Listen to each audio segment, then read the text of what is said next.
Sup, Rescue Panda? Sup? I see you. Sup? Sorry, I had to get my okay, so it has been rough. Okay, rough isn't the word because there's like crazy stuff that's happened, but I still feel blessed if that makes any sense. I was literally running through Manchester like the day before yesterday. I was trying to get to my plane, and and here's the thing, I don't blame the laborers for this. Some of them went on strike. Some of them said that they weren't going to do overtime, so they were like, I'm just not working. You know who I'll blame in those situations? Hey, management, either pay your employees or manage them so that they don't work 24 hours in 2 days. I know that because one of the women that was working for the rail system was shouting on the platform how she had been working 24 hours in 2 days. And I was like, lady, why are you here? And this is after I had to basically run through the city. I'm exaggerating, from Piccadilly to Victoria, which is like supposed to be 25 minutes. I got it in 15, carrying like a suitcase that was 50 pounds and another bag that was like 10 or 20, like trying to get to the other station because it was just locked in. Regardless, they even had I call it a strike, but it's not a strike, but they just weren't going to do overtime. So kind of a strike. A lot of the employees didn't want to do that. So they ended up just canceling trains last minute. So whereas I had set up to where I'd be at the airport 3 hours early, it was looking like I was not going to make my flight. I got there, I want to say 5 minutes before they started boarding. It was nuts. And thank God my homegirl, like the one that I graduated with, Kat, forever my homie, she got engaged. Congratulations to a good dude, Vic. Vic, I may talk about on this channel later because he's trying to do some things too. Good guy. Really like him a lot. Thank God we were graduating together and we just happened. We didn't even plan it. Happened to be taking the same flight back. And I was like, worst case scenario, I'm going to have her stand in the way of the gate and say, don't close the doors. And I think she's crazy enough to do it because she's a really quiet person, but she's real loving and loyal to the folks that she loves. And I'd be like, look, just lay down on the floor. Don't let them leave. Anyway, I made it. If I could tell y'all the full story, I saw, for example, I said that, and I don't mean this as an insult because I'm from Alabama, but it's a little bit of an insult. They say the north of England is like the south of the U.S., and that's very, very true, to the point of where I was telling her, a second I got there, I was like, this reminds me of home. This reminds me of Alabama. Only difference is they have accents. That's it. That is it. And then they went crazy. I tried to go to the bathroom. There was a dude in the bath. I had my headphones on, so I was like, noise canceling. There was a guy in the bathroom stall who had no shirt on, his pants halfway down with toilet paper, and was shouting at me.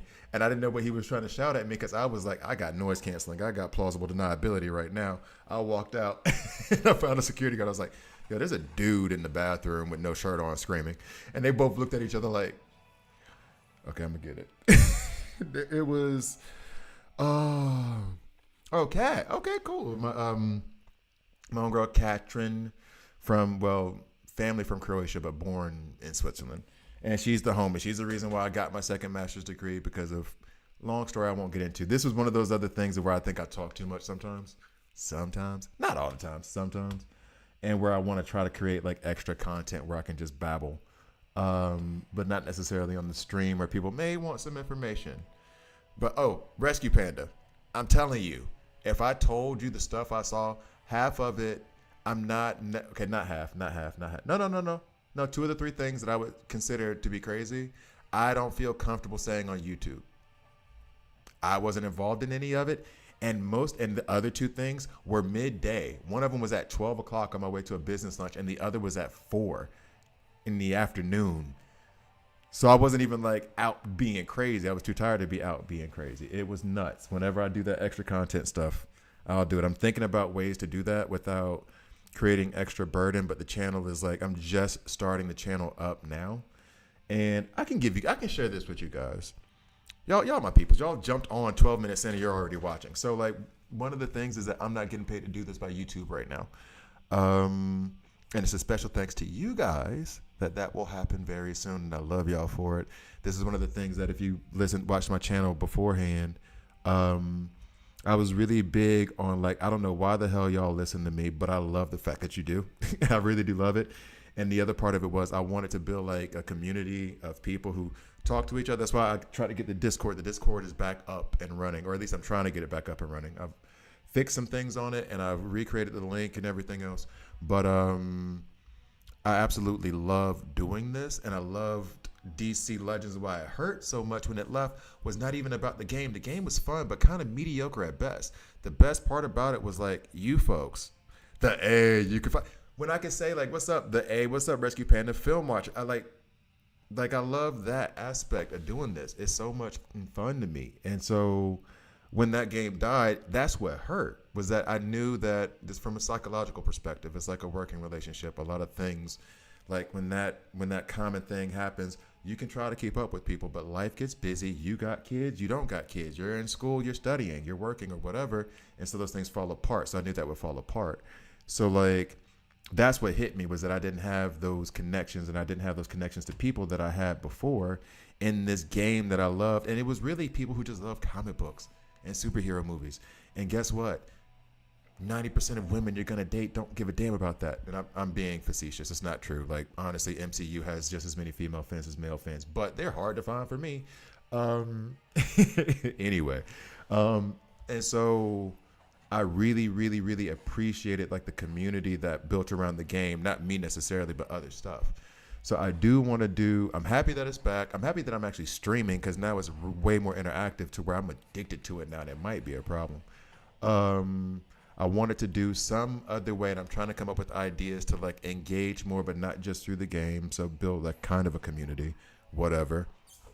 Had some ideas that I'm not putting out right now. I'm still marinating. I'm still thinking. But one of the things was that I'm not being paid for this right now.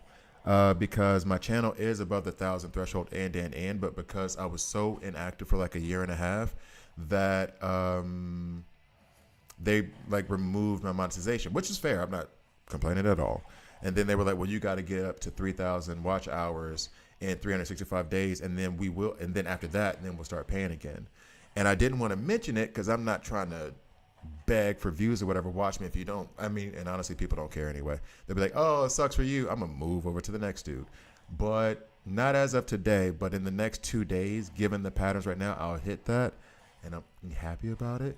And I have to thank you guys for it. It's greatly appreciated. And I will say this, the money that I got from this was never about like, real talk. I think the most I ever got like in a month was like $150 bucks, $200, because my channel's small and I'm okay with that. I like that. It's just cool to be like, I play video games and now I can buy some McDonald's with that money. You know what I mean? Like it wasn't, I'm not changing my job. This isn't going to replace my salary or anything like that. And that's fine. I don't want it to be that way. I don't want it to be too big. I like being able to know the people who are coming in and being like, hey, what's up, yo? What's up, yo? What's up, yo? So thank you. Appreciate you. Love it. It's giving me on like not rough days, because I haven't had any true rough days since I started again, but like on days where you're like, ugh. And then I come on and I see you guys just saying random stuff and I'm like, hell yeah. It makes me smile. It makes me happy. So I absolutely love it.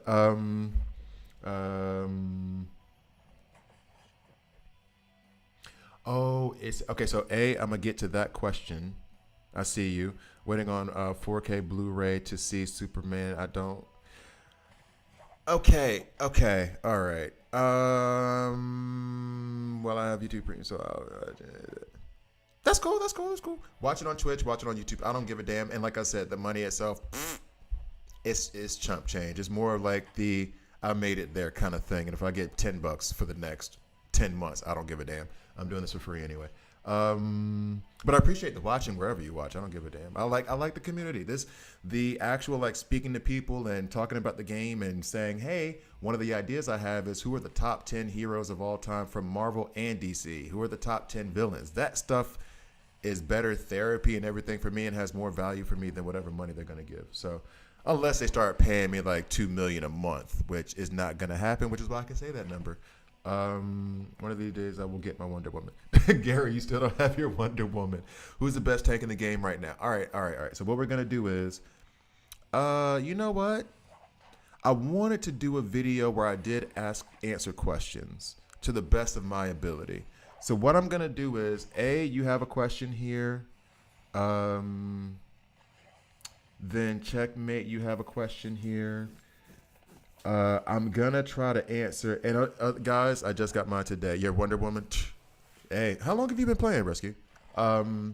So if you guys have other questions, I think that's just 2 questions that I'm seeing so far, unless I'm blind. If you have other questions, just plop them in right now, and I'm gonna start recording a video. And you know what? You guys might get to see the. Oh no, my chat's on this side, so I can't do it. I want to do as well, like having the chat be actually like somewhere in here so you guys get seen. Although I know some of you guys may not want to be seen. That's why I'm always hesitant to put like comment from so-and-so with their name and their little profile. That might be, private. You know what I'm saying? So I don't know. So I will answer a few of those questions. And you know what? There was another thing too. There was another folder that I had where I was making questions. So bear with me for 1 second. I see your questions. I'm going to get to them right now. Let me make sure, though, that I have these in order. Because I was actually planning on I'm doing Supes DCU, where I did some experiments.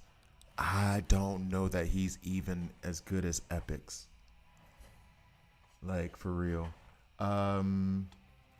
Pity timer pull for Wonder Woman, if you remember. That was one question. But yeah, I was going through Sector 2, and it was repetitive, and it had everyone being the same. And then I noticed, I was like, wait, if everybody's the same and we're going up against the same conditions, there's no gear sets. This is a perfect time to try out different characters. So much so that now that I think about it, and I got to make these notes, this is why talking too much is sometimes helpful. I think I'm going to try to I only have like 12 days left of the Superman. We only have 12 days left, right? Like 12 or 11. That is the perfect testing grounds to try out all of the characters that you don't know how you feel about, because they're all at the same damn level. You get them going up, although I completed it, so I may not be able to do it anymore. Damn, I'm going to check it anyway. DCU as testing grounds. But I think I was interested in it. I was really interested in it. Who do you think will make a good Batman and Wonder Woman in DCU? That's not a fair question. I liked Robert Pattinson in the Batman. That is not a DCU Justice League Batman. That is the Dark Knight Returns Batman. You know what I'm saying? Like, that's the one where that's the Batman that doesn't play well with the Justice League that much. But when they call him, he's like, all right, fine, I'll show up, but y'all gonna leave me alone. You know what I mean? That guy. And I don't know actors that well. Okay, another question. Is there preferred to? Okay, no. Okay. All right. I'm gonna get to the question. I know I asked you to ask me, so I'm gonna get to the questions. Who would be a good DCU one? And here's the thing, though. And somebody brought this up, and I don't want to steal credit from your comment, but it was so damn true. It is hard to get a good Bruce Wayne and a good Batman, because I will argue this. As much as I hated that movie, George Clooney was a good Bruce Wayne. He was a god-awful Batman. And when the person said that, I always thought that George Clooney was a good Bruce. It was just that Batman did, and plus the director was trash. Christian Bale made a pretty decent both. I did not, and you guys are going to hate me for this. Maybe you'll hate me for this. But here I'm going to say it. Christian Bale is Batman. Overrated. I could have been a good Batman if you put Michael Caine and Morgan Freeman and who else was in that? Gary Oldman. Put them next to me. I could do that. Heath Ledger. Pfft. Who was watching The Dark Knight because of Christian Bale? They were watching that because of Heath Ledger. And I thought Heath Ledger was going to be trash. And that dude was a legend. So to me, like, Christian Bale is actually not making my top 3 Batman. Kevin Conroy, the legend, may he rest in peace. I still regret not getting that cameo for the On Grind for Gaming channel. I should have upped that. I think it was like $100. I should have upped that. Which is what made him good in my Rescue. That's a fair point. He was mediocre in both, so that's what made him good, because it was like, as Bruce Wayne, he was actually like legit. I would say, like, he was a legit good, not great, but legit. I'll say legit Bruce Wayne. The duck face Batman bothers me. The Batman, and to be fair to him as well, They screwed him in making him make that stupid ass voice, and they didn't do that to Ben Affleck. Ben Affleck had a voice modulator, so like that was not fair. This is why I need a different channel to talk about this stuff. I've been trying to answer questions about this game, and now I've gone on for 20 minutes about how Christian Bale is an overrated Batman, and actually Ben Affleck was a better Batman than him. He was, though. Ben Affleck was a better Batman than Christian Bale. It's just that he was in crappy movies. You can't help that. The movies sucked. Ben Affleck didn't. And I think Ben Affleck sucks in most stuff. Outside of Dogma, The Town. Was he in The Departed, or was that just Matt Damon? Because I know they just run together.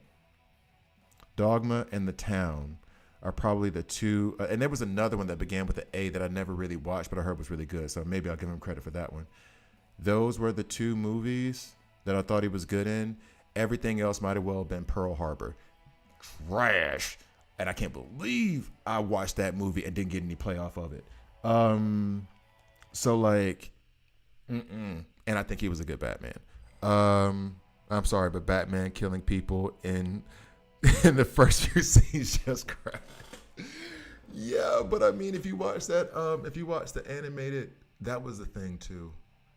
If you ever want to see a really, really good Batman movie, watch the Dark Knight Returns, where they did the Frank Miller Dark Knight when he returns from whatever. They did an animated two-parter to that, where Batman goes at the Joker. That was rough, dog. That was the realest. Oh, I love that, because Batman was like, you know what? I'm too old to give a damn about all these extra rules. I'm sorry. They turned, and I mean, it is how the comic went, but they turned Batman into the Punisher, and that I was here for it, for that moment. Not Batman can't always be that way, but old cranky Batman who's like, I ain't got time. I am too old to be messing with these kids. I'm about to break some bones. It's like, you're breaking his legs. He's young. He'll heal. That sounds like me. All right, let me. I'm saying that to y'all as if y'all are holding me back and I'm not the one talking too much. All right, so what I'm going to do is I'm going to try to get to some of these questions. I might not even release the video itself, but I'm going to be reading through your thing. Reindeer Games, was he good or was the movie good? And this is what I mean by, somebody also brought this up with the Wonder Woman and what's her name, Gal Gadot, or however you say her name, where they were like, she's just a model. Is she a good actress? Is she not? Well, here's the thing. You'll never know because the movie was trash. She was a good Wonder Woman, stoic and kind of like, I always thought Wonder Woman was very militant. And I think that came from her being from Themyscira, where the women were trained like military, like soldiers. So she's very militant. And she gave off that vibe for real. So like, could she act? Now, Death of the Nile proved that she couldn't. Death on the Nile proved that she was okay. But those movies didn't prove one way or the other, because if your movie's trash, I can't say that the acting was good or bad, because the directing was probably trash too. And in the Zack Snyder cut, I'm still watching that 4-hour thing. I might watch that again. So, I don't know. She could be Rescue Panda. She could be a bad actor. I'm just saying that was not the proof of it. That's all I'm saying. Just like, I'm trying to think of another movie. I mean, I did say Pearl Harbor. Pearl Harbor is not the proof that Ben Affleck is a bad actor, because that whole project was trash. They turned it into a romantic drama. Like, no. So I think he's bad. I mean, Gone Girl. Ben Affleck was good as hell in Gone Girl. Damn, why do I have to remember that movie? That movie was, okay. Here we go. John. I forgot how to spell a name. Well, theoretically, technically, John is for, if you spell it with Jon, it's supposed to be short for Jonathan. So you didn't remember. You didn't misremember. That's all. It's fine. Just wrong, John. His name wasn't Jonathan. That's all. It's okay. You just had somebody else in mind. Kid from school. Somebody you went to school with. That's all. That's all that is. I'll give you credit. I'll give you grace. We all need a little bit of grace from time to time. All right. So I need something in the background to go, and I don't know how much of this. I really wish they would tell you how much you have. All right. So I'm going to try to start answering questions in 3, 2. After about 30 minutes of chit-chatting with all of my homies on stream, I'm going to try to answer some of your questions and comments. Let's get to the video. All right. And let's see. Will this go? And actually, I'll make it slow. This is the little cheat. And 3, 2. Hi guys, I'm Gravity here, and this is a DC World Squad video. In this video, I'm back where I have stable internet and still no green screen. That will be fixed soon. But what I'm going to do is I'm going to answer a couple of questions. I don't even know if I'm going to release this video. However, if you're hearing me say this, I released it. So I'm going to just go down through the stream that we have and answer questions. So first, coming from the A, you know where you can find them. In the A. Okay, sorry. For healers, is it ever worth it to use the healer crit set? It seems like it's a pretty useless set all in all, but maybe you have some insight I don't. Okay, so here's the thing.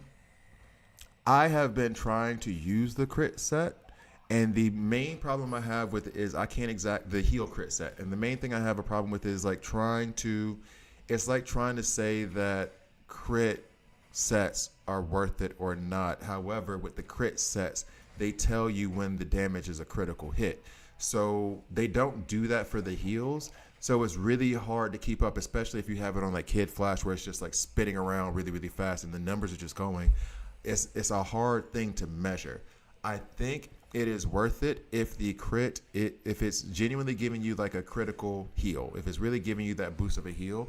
And so I'm putting it on with the assumption that they're not just making a nothing heal set, but I honestly don't have any empirical data. Like I don't have anything. Like I have this whole thing about like Superman DCU being bad, and I have video and I can show you the damage numbers and what's different and why like he's not working better than Batman right now. You know what I'm saying? But I can't do the same thing for like Kid Flash with and without crit sets. I'm gonna leave mine in them. I think that's fine because honestly, maybe I could put him in attack because I think his heal is based off of attack, and maybe that would boost his heals a little bit more. But I think I would rather have the critical. Now I will say this to you. Let's try that out because I just realized that I could probably do something similar to that in the Superman DCU section. So I'm gonna try that out actually. I will leave him in heal crit. But I can see your point. There's no real way to see it. And I wish they would do like critical heal or something like that so you can tell what's going on. All right. So thanks, A. Appreciate you. Who's the best tank in the game right now? Given my limited experience, and I'm kind of hating the fact that I started this thing up because, and let me go this route. You know what? Let me just go ahead and cycle through these and I'll try to use the game to help me explain. One of the tanks that has fallen off for me for sure is Lex. I don't even put Lex in my front row anymore. I put him in the back so I can still get his call assist. That's not it. That's not it. There we go. Character files. All right. So for me, Supes is going to be the best, which I know isn't fair because he is, you know, a legendary and you probably won't get him just willy-nilly fast like that. For my money, and actually, put it this way, I can tell you the 3 that I'm leaning into, and I'll tell you the 1 that I'm not. So I do like Bizarro because he does put out Weaken at the very beginning, which weakens the other team so you get less damage. He does freeze an enemy on his ultimate attack. He does lay down Frostbite. I wish he laid down Burn despite these lies in this profile. I do like Bizarro a lot. He's 3rd place. Is he 3rd place? Yeah, he's 3rd place. The big disadvantage of Bizarro is that he's not going to last long because he's going to put that flower on another ally, and then whoever gets hit, he's taking their damage plus whatever damage he's taking on his own. So he's like getting smacked up a lot. So he's not going to last that long. Second, in my view, is Gorilla Grodd. And this is because he does put out debuffs. He does put out slow. He has damage reduction functionality in it, but also he manipulates the turn meter, action bar, whatever you want to call it. He manipulates that on the back row of allies or enemies and knocking them back 20, 30%. is huge, especially if you're trying to make space for more of your allies to go ahead and get their turn so you can get your ultimate off. So I do like that out of Gorilla Grodd's kit a lot. He is a beefy, tanky boy, so I do like him. The one that I like the most out of the epics is going to be Bane.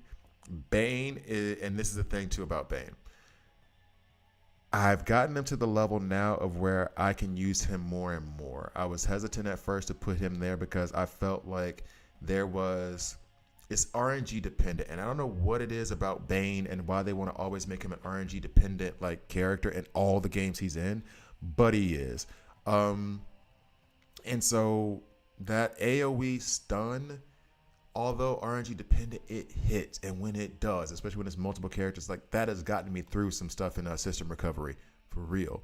So I would put Bane at the top of my list for epics at the moment right now. There are going to be some in-game players who are probably thinking that I'm crazy. However, no, I'm not. I'm right. Kind of, probably, maybe. And then the one that I'm staying away from if I were you is Penguin. I put so much into Penguin because I saw him on some freaking tier list in Reddit, which no offense to the person who did it. You do you. Maybe I'm using them wrong.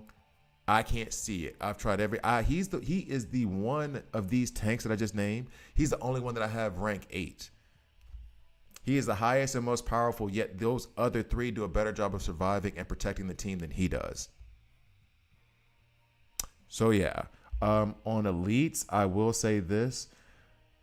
Ooh, and you know what? This is kind of stupid for me to say, and I got to make sure that I'm not missing one because my elites knowledge is very, very low because you don't need them. Let me just double check real quick. That is, if I think, and I've done this in other videos, so please forgive, but if I'm saying, and I'm not recommending any rare, so don't bother, don't do that. Do not do that. Based on PvE content, it would be either Phantom Stranger or Frankenstein. But based on my experience alone, Mr. Freeze is a very good one. Captain Cold is a very good one. And based off of a viewer, told me that Clayface was actually carrying them through a lot. This goes back to my other point before, where like I think I just dropped a Black Canary video saying how she is an epic in an elite skin. I don't know how the hell she is so powerful, and maybe it's just me right now. I wish to God they would just keep her kit and just make her an epic, because I would use her. But she can't get up past rank 8, so that's the problem.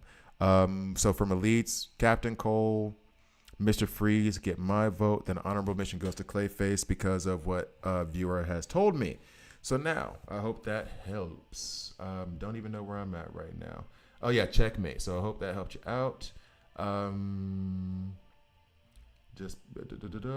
Can you upgrade your gear to a higher quality? No. So basically, when it comes down to gear, and this is a mistake that I did make before, that hopefully I'm correcting. And you know what? The better place to show you gear is in the Evil Falls, which is where I get all of my gear. So basically, you're going to have different levels of epic and different levels of elite gear that have improved stats. Now, as far as I know for the elite, and I'm sure it is for the elite, you have this gear piece, and you notice this little silver tab. Honestly, clicking on it made it smaller. You have this little corner piece right here, which means that this elite piece is going to be, you know what? Well, no. This elite piece is going to have higher stats than one that does not have this up here. I can actually show a real-life version of that. Same thing when it comes to epic pieces. When you have this little silver thing at the top, it's going to be more powerful than the one that doesn't have the silver thing at the top. And from what I understand, the next level of that is then there's going to be a silver one here on top of the epic stuff. So to give you like a real life example of that, let's just go into somebody here. Do we have... All right, so for example here, I have an attack helmet. Ooh, let me find two that are at the same level, so that way we're not conflating things. Ooh, all right, so here we go. There's an elite chest here, right? This is at 2,620. This one has a little corner at the top, and then you can find me in the... Sorry, that's just gonna be stuck. 2360. Now, to your point or to your question, you cannot upgrade it to get this corner piece. You can't. Once I've done this stuff, that's it. It's done. It's reached its max potential. which is why I am more hesitant now that I know in upgrading my gear. I will upgrade my gear. However, if I put all of this effort into upgrading this helmet that Batman has right now, and it doesn't have a corner piece up at the top, and then I find out that I have this piece here that has a corner piece at the top, I want those resources to go into this one with the corner piece, with the higher level, if that makes any sense. So hopefully that was helpful on the gear front. We'll see. Film Watcher said, did say, who do you think will make a good Batman and Wonder Woman in DCU? I'm sure it's going to be the exact opposite of whoever the WB chooses. I don't trust their decision making. That'll be for the stream. We'll talk about that stuff later. Okay. Another question from the A. Is there a preferred team comp format like 2 healers, 1 DPS, 1 tank, or should we be aiming for 2 DPS, 1 healer, 2 tanks? My preferred strategy, and it really depends. When you're going into a battle, and let's back all the way out, and we'll just use Evil Falls as an example. I got to play around in there anyway. Evil Falls as an example. There have been times, put it this way, I recommend not having some formulaic solution to anything, right? Basically because it depends on who you're going up against and what situation you're facing. Oftentimes my default is I want to have 2 tanks, I want to have 2 support, and I want to have 1 damage dealer. Now that is, I admit, extremely conservative. I'm basically using my 2 tanks, and this is probably no, we're good because I already took video of this. All right, so basically we'll do it this way, and then we'll switch up the views. The reason why I do it this way is because I do like the idea of the tanks, even though I wish they were taunters and they could really actually take the damage and draw it away from the enemy.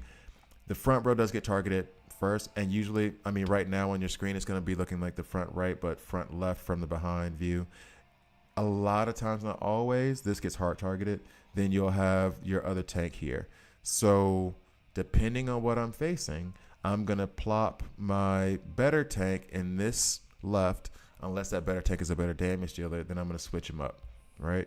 Now, also, you can have certain characters like Wonder Woman serve as a tank because she is just a beefy, thick character and can get through a lot, especially if you have an additional support in the back that's going to provide health, right?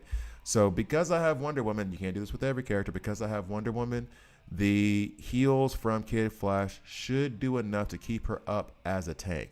Additionally, if you have someone like, I don't know about the Bride, I heard the Bride revives, but I do know for a fact that Red Hood does. So Red Hood, not the tankiest in the world, not the beefiest in the world, but he does have a revive mechanic. That means that he'll revive after 2 turns, after 2 rounds, however you want to call it. So a lot of people do use him as a pseudo tank, especially since his team synergy is kind of like a burst synergy, meaning that you're really gonna do all your damage in the first turn, and then the second turn is less, and then the third turn you go back to normal basically. So he does serve well as a tank up top. But depending on what you're looking at, and depending on your tanks, for example, this is a tank that I have. He is not nearly, even if Superman was an epic, he's not nearly as strong because he is a rank 6 and Superman's a rank 8. However, I do want to use his control mechanics. So I do want to use him kind of like support because he has an AoE stun. Same thing that I have here with Gorilla Grodd. He's rank 7. Superman is rank 8. Superman's going to be a better tank because of he's a legendary and he's a higher rank. However, like I said before, that back row manipulation, I'm using him as more of a control character than anything else. So I would not get too caught up in it needs to be one way or another. Try to be flexible and just say, like, for this situation, you know what? I've been running into a brick wall here. I've had Supes up here this whole time, right? I've had Nightwing up here this whole time. Those are my 2 best tanks, but I'm not getting through. You know what? Let me pull back. Let me put in this character who is a tank. Definitely not Penguin. Let me put in this character that is a tank. Bane, use his AoE stun to get that out there. Same deal with your support. Depending on how you want to run, Zatanna's kind of fallen out of favor with me since her rework, albeit she does do frantic on her advanced attack. So when she comes out, everybody gets frantic, increases in their crit chances. However, what would have been nice is if I was able to use Raven, who will put down debuffs, and then use Zatanna, who will put down buffs and strip buffs from the enemy team. So that way I have 2 levels of control if I wanted to do it that way. Kid Flash would then provide the heals. The thing that's keeping me from doing this, where Raven would have the debuffs and the revive, and Zatanna would have the buffs and the heal, is the fact that they removed the lifesteal from her. So now Kid Flash becomes even more important than he was before, because he's going to go out there, he's going to provide all that heal that we need. Now DPS, again, this depends on the situation. If I'm going at hordes, if I'm going to have to get through 3 or 4 different henchmen in order to get to the main boss, then I'm going AoE damage dealers, and then that's going to depend heavily on we'll just put Wonder Woman there. That's going to depend heavily on the affinity matchup. So I know he has a single target attack, but his ultimate is an AoE for Sinestro. So depending, am I putting in Sinestro because I'm facing a bunch of Mighty? Am I putting in Wonder Woman because it's a bunch of Agile? Am I putting in Green Arrow because it's a bunch of Tactical? Or am I mixing and matching because I'm having to run into 2 different types? So my best damage dealer period is Wonder Woman. But if I'm running up against a bunch of Tactical, let's say a bunch of Tactical and a bunch of Mighty, it might be better for me to put in Sinestro and Green Arrow, so that way I have an AoE damage attack that will be beneficial to both sides, even though that does leave Green Arrow slightly vulnerable. Same thing goes for, let's go back. Now, boom. Here's a scenario. In this scenario, Lex is support. He's not a tank. And I don't even use him as a tank anymore, because whenever I put him up front, he dies immediately. In this scenario, I'm using Nightwing as control because he can put a stun out. He lasts longer, but I have put him in the back row whenever I'm facing like a Damien or somebody who can just attack the back row immediately. That does work. Batman, single target burst.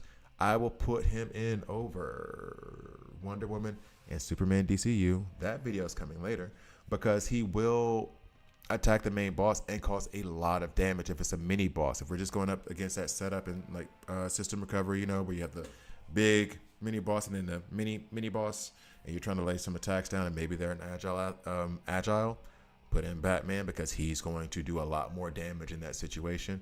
Nightwing, single target burst. I mean, still not as much damage as Batman would do, but still very, very good.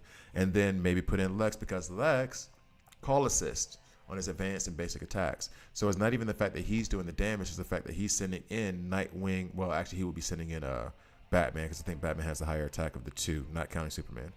He will be sending in Batman to do that dirty work. So don't get too caught up in like this. I need 2 healers, and I need 2.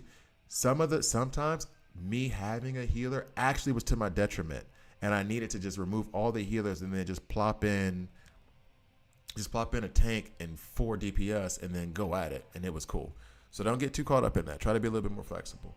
That was a very long explanation. My bad. Now I want to know it'd be overall good there.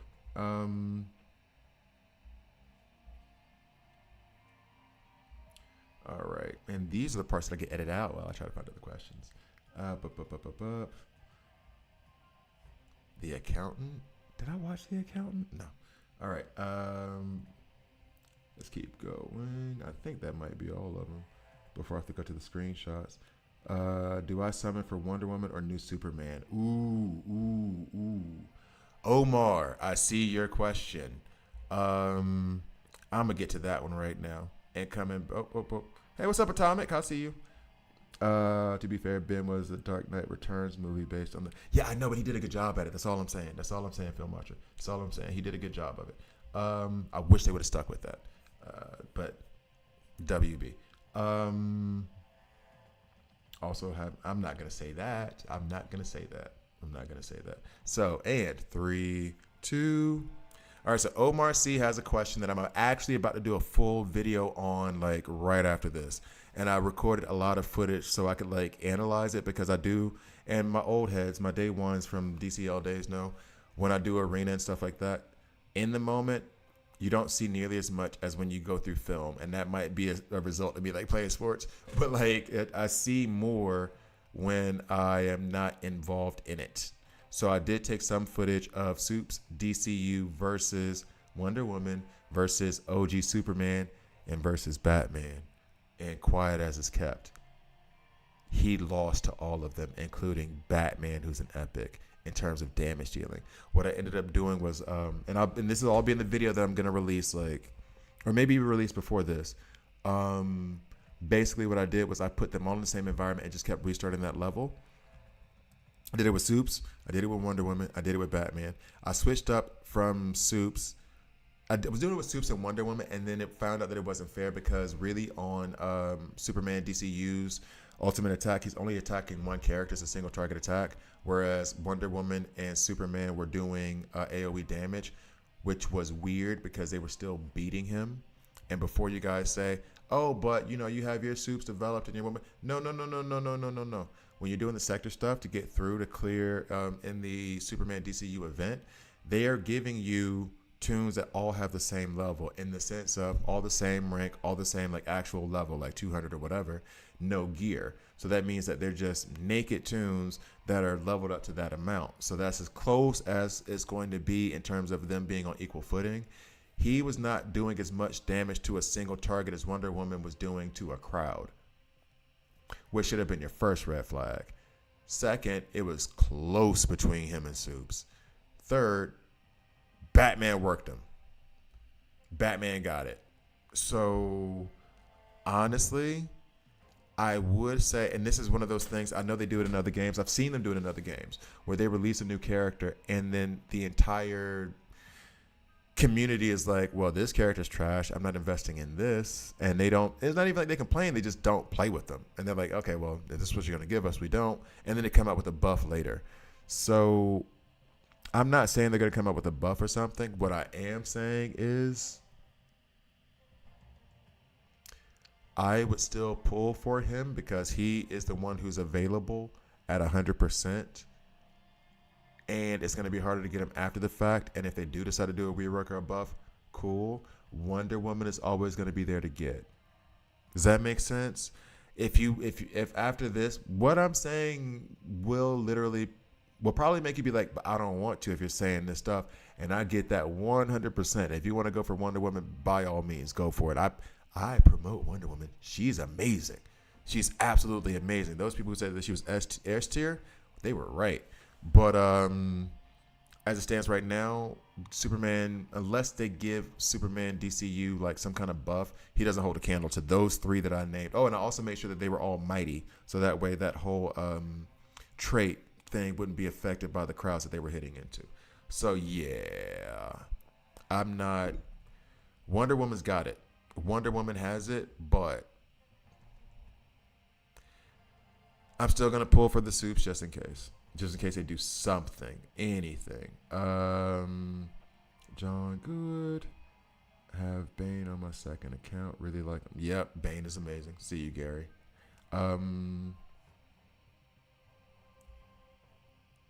Very helpful gear tips. What happened? Oh yeah, glad you liked it. When do you unlock skip battle and evil falls? By the way, that's not always unlocked. That's just a question. This isn't even like going to go in the video. Do you not have evil fall skip battle? Because it's usually that once you get through, you're only allowed in any of the game modes, even team ups, all that other stuff. You can't skip battle on the first battle. You have to like run into them legit the first time, and then after that you can just keep skipping. Like on team ups, it's the same thing. On I can't think of anything off the top of my head, anything else right now. The only places where you can skip battle without having to run a match first is like Digital Universe and Elseworld, and that feels like a trap because sometimes you can lose characters and not get them back. So yeah, would you say Kid Flash or Batman is better for the story? That is for the story. That is. What do you mean? Are you saying Are you saying Kid Flash and Rescue Panda? Are you saying like Kid Flash versus Batman like in game? Because you said for the story, and I'm wondering, haven't messed with Kid Flash yet. Yes, DCU, Superman sucks. Trooper Koopa, I hear you. In game, so give up Superman DCU and go for Doom Turkey. This is not going to go in the video. Oof. I mean, I told you my opinion. But anybody who would do the opposite, anybody who would say like, well, look, if you're telling me he's trash, then I could just get him whenever, and I'm not going to worry about it. That That sounds 100% logical to me too. I can see both arguments, and this is coming from a place of privilege as well. I have my Wonder Woman already, so it's easy for me to tell you to focus on Superman DCU, and then you're like, yeah, but then how the hell am I supposed to get through this content without a good legendary?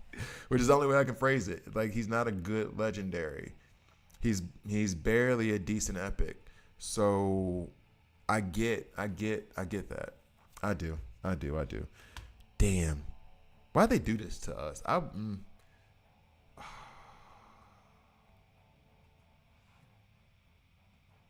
Yeah, because now I'm thinking if I were you, and I pull Superman DCU, and then I'm having to go through the rest of the story mode, and it's not a guarantee that you would get Wonder Woman either. Of course, it's just opportunity cost, right? But like, if it were, I have 2 tokens. I can choose one, and I know Wonder Woman is one, and I know Superman DCU is another. I am a bad person if I tell you to take Superman DCU. Yeah. You need to, Wonder Woman. Damn no. Yeah, okay. All right, cool. So, thank you guys for watching. Please please subscribe if you don't like it, subscribe and dislike. I'm okay with that as well. Send me your questions. I'm also going to try to answer some questions in the comment section in another video. This kind of got out of the way. Oh, wait. We're going to answer one more from the homie, Rescue Panda, which is, would you say that Kid Flash or Batman is better?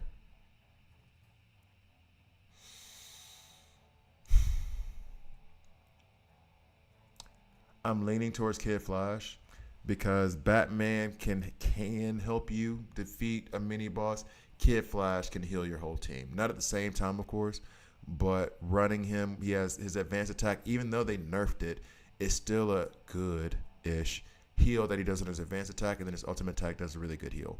So I'm going to take the tune that's going to, at the same time, heal Wonder Woman a little bit, then heal Superman a lot, and then be ready to heal again, coming up later, right? Whereas Batman, he does do single target damage, and he can hit like a truck. He really can. But that's what he does. And that does help defeat an enemy, but healing a Wonder Woman or a Superman helps the team a lot too. So, thank you guys for watching all the way through. See you next time. Okay. Did this shit on purpose. They want characters worse for some reason. Look, here's the thing. Here's an argument, Trooper. What's up, Trooper? I'm going to say, what's up, Doom Turkey 3? I feel your pain a little bit. The decision making, I feel like me saying you should go for Superman DCU immediately made me feel like a bad person. It immediately made me feel like a bad person. Because Wonder Woman is what you would use to progress. Wonder Woman is who you would use to progress. Hold up.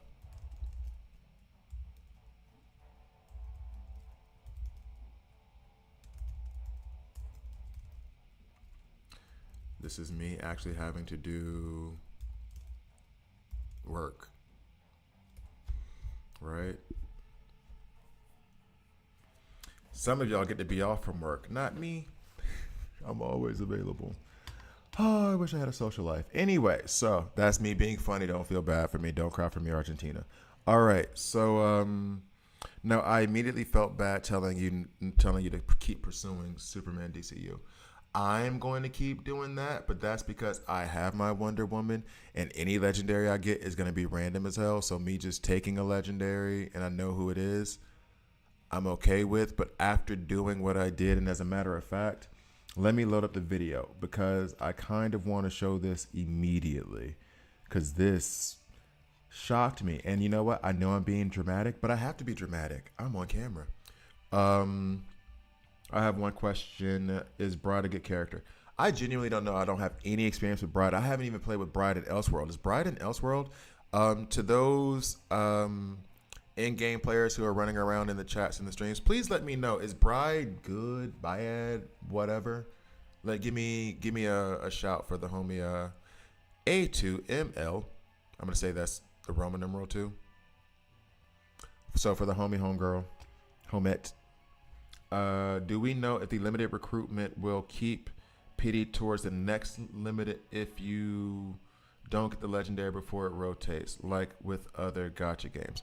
So I'm guessing your question is if you because of the pity system that's in there, that's built into this, and I can show you after I got my legendary. I already have my legendary. I already pulled Wonder Woman a couple weeks ago. It switches over to legendary recruitment, and then here you'll see that I don't think I've so guaranteed progress. I have pulled 34 out of the 150. Once I hit 150, then I'll get a guaranteed legendary. I wish they would put. I don't know why they put that here and then they don't put that here. I feel like I would care more about the legendary off the legendary recruitment. I mean, what are we doing? But yeah, so the pity system and I think I probably hit the pity system as well. I got my Wonder Woman. I don't know. But the pity system there for the legendary recruitment. When you get to 150, you'll get it. Get another legendary. I did not know Bride was a legendary, actually. That's funny. I don't know why I always thought she was an epic. But yeah, so honestly, I only really want one more of these dudes. I want Deathstroke. I want them all, but if they told me to choose, and Flash. Flash is a beast, ish. Yeah, I want these two. All right. Anyway, so now I'm gonna show you the DCU stuff. Hey, how you doing, Ace? I see you over there in Twitch. It's fun to be streaming this game finally with some folks who are actually playing it. Let's go ahead and get to this hard-hitting journalism that I'm doing. Oh boy, I am lame. All right, so let's go ahead and get to it. Why Superman DCU is a miserable, miserable failure. Let me see. Is this the right video? Are we looking at the right video? I'm gonna need you to. All right, guys, forgive. Well, yeah, you guys are behind the scenes. You get to see all the problems that we're going through right now. The problems, quote unquote. All right, so yeah, this is all that. Okay. So we're gonna stop that very quickly.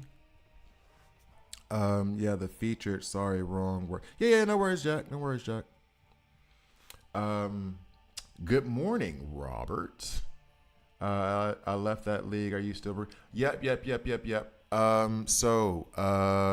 This has been a weird thing for those of you, and I only have I think 8 slots left. So beware, and actually 4 of those slots are reserved. So 4 slots left. I know some of you have already asked. So Robert, you just brought it up. So since I see you, I'm gonna say it. My name in the game, even if we're not in the same league, hit me up. What's up? And if you can't find a league, or you're looking for a league, or finding people in a league like this, then I did start my Discord over again, so you guys can kind of get together and be like, I need a league. Let's create a league together. When mine finally does run out of slots, but my name in this game is Angreifer03, right up here at the top. Find me. And then find the league and apply, because I've sent out invitations to people and they just don't get them. I don't know why. I thought at first because they'll say already in a league, so you can't join. You can't ask to join a league or ask someone to join a league if they're already in one. But then when I would send it to friends who are legit, okay, I'm ready to join, and they weren't in a league, it would say that they already joined. And I was like, but they didn't know because they asking what it they weren't in it. So. See, World Breaker, dude, I've sent you 2 invitations already. I've already sent you 2 invitations and it won't send it. I sent you 2 invitations. So go find my league real quick. I'll just post it up here anyway. Don't matter. Because if I say I'm running out of slots, I'm running out of slots. I love y'all. I wish this was 100 people that could be in here, but it's 24. Go to this, Angry for Legends, and then just apply, and then I'll add you in. Because I have sent you, I think I've even sent you a message in game where I was in the in-game messaging system. They just disappear. I think I've even sent you a message where I was yo, it's me. I sent you an invitation and apparently people aren't getting them. And it said that you already joined. I don't know what to tell you. Okay, all right, let's get into this hard hitting journalism. Cause well, no, my dog's okay. She's good right now. She's chilling. Okay. All right, so hard hitting journalism of that terrible. Yeah, the league stuff is janky. It really is. Yeah, it is. Well, in any case, the Discord is up and popping. Okay, it's up. It ain't popping yet. It's not popping. I'm gonna try to get it to be popping though. And then I did put a tab in there. I'm afraid to run up Discord right now because I have a lot of stuff running on my PC. But I can. You know what? I think I can put the Discord invite link. Oh, don't do that. I think I can put the Discord invite link. By the way, that noise was me almost spilling my coffee on 2 computers. So guess what? I could not work or stream. That was about to be a real bad day. Okay, one sec. I can put the Discord link in there, and then that way, even if my league is full, you guys can link up because it sounds like cheesy, but even if you're one of those hardcore players, it's a much better experience if you are with people who are like-minded. So if you got like a bunch of psychopaths who are just like, oh man, I gotta play every day, all the time. It's better for them to be with other guys like that than to be with a guy like me who's like, yo, I want to play and I'm having a good time, but it's chill, right? I'm not about to scream at some unless you be active is all I ask. Just be active and play the game. I'm not gonna ask. Don't spend money if you can't afford it. I don't need nobody spending no money for this, because y'all aren't gonna be in my pockets either. So I'm not gonna be in yours. But I do know some. I know some leagues, some alliances, and some games where they were like, you got to spend a certain amount of money to be a part of it, which is part of the game thing. And I guess you make that decision for yourself. But you ain't finna tell me, you ain't finna get in my pockets like that. Who was you? Who was you? And I'm not going to anybody else's pockets. It's free to play friendly. I just want people to be active, have a good time, respect everybody else. And with the Discord too, respect everybody.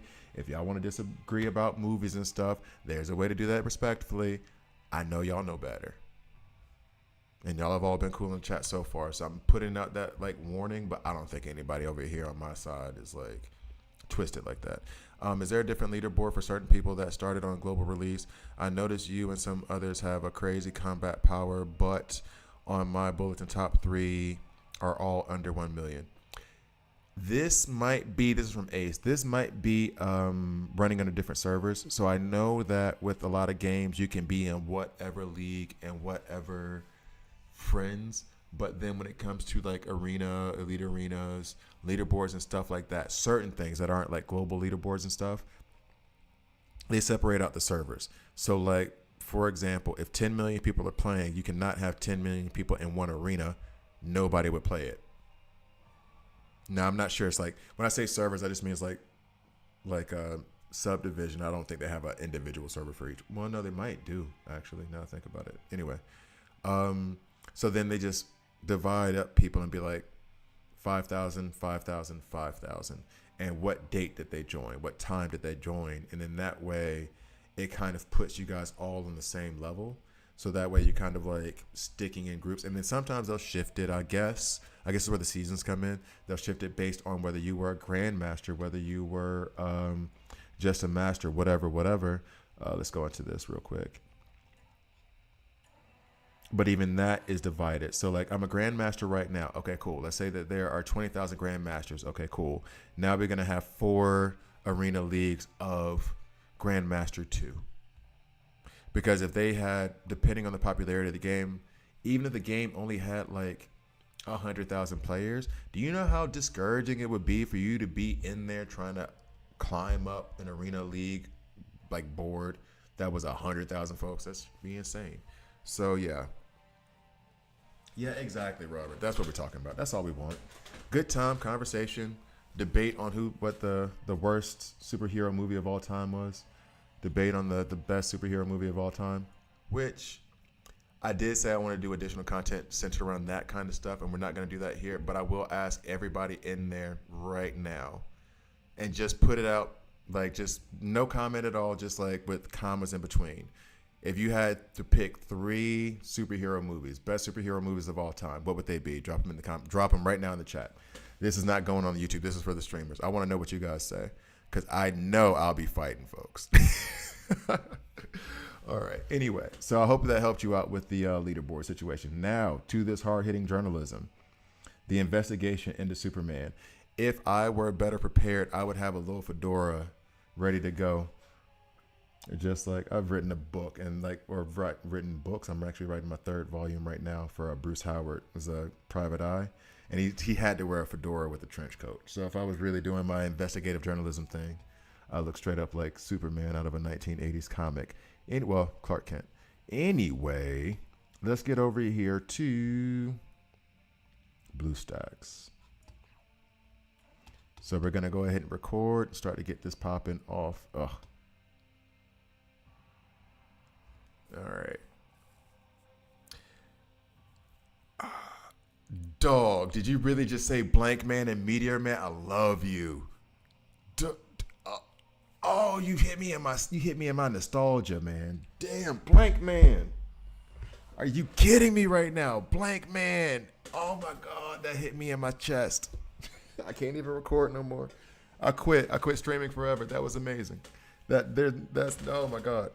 All right, here we go. Blank Man, dog, and Blade was Anyway, even Olympia came over. Like, what are you excited about? I want to know. All right, Blank Man. Damn, take me back to my grandmama's house. May she rest in peace. Lord have mercy. I ain't heard Blank Man in at least 2 decades. Dog, you dug deep on that one. Worst 3 of the 4 Fantastic Four. Bet. All right, here we go. Let's go into this. Let's get to it. All right, here we go. And 3, 2. I've received a lot of questions about whether Superman DCU was worth the investment. And I'm trying to be positive. I'm really, really trying. It's just really hard to be positive about, dude. Like, you looking? Yeah.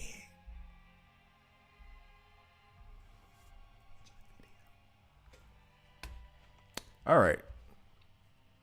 Guardians 3. Guardians 3 was actually more surprising. X-Men 2, I ain't putting it in my top 3, homie. And then Blade. Blade is legit. I would not put Blade in my top 3, but I do love me some Blade.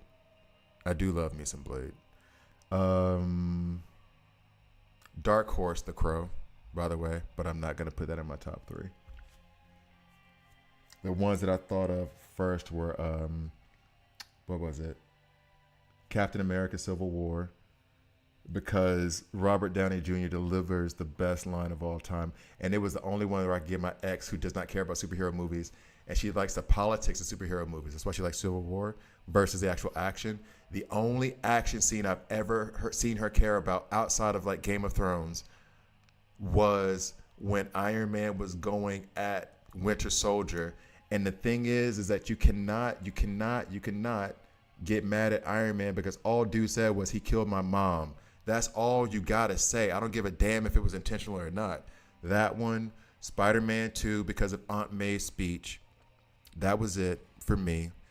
And I'm having a hard time between either Batman 1989, Tim Burton, or The Dark Knight. And I have this rule in my top 3 of I can't repeat franchises. So I have to either choose The Dark Knight or I have to choose Batman 1989.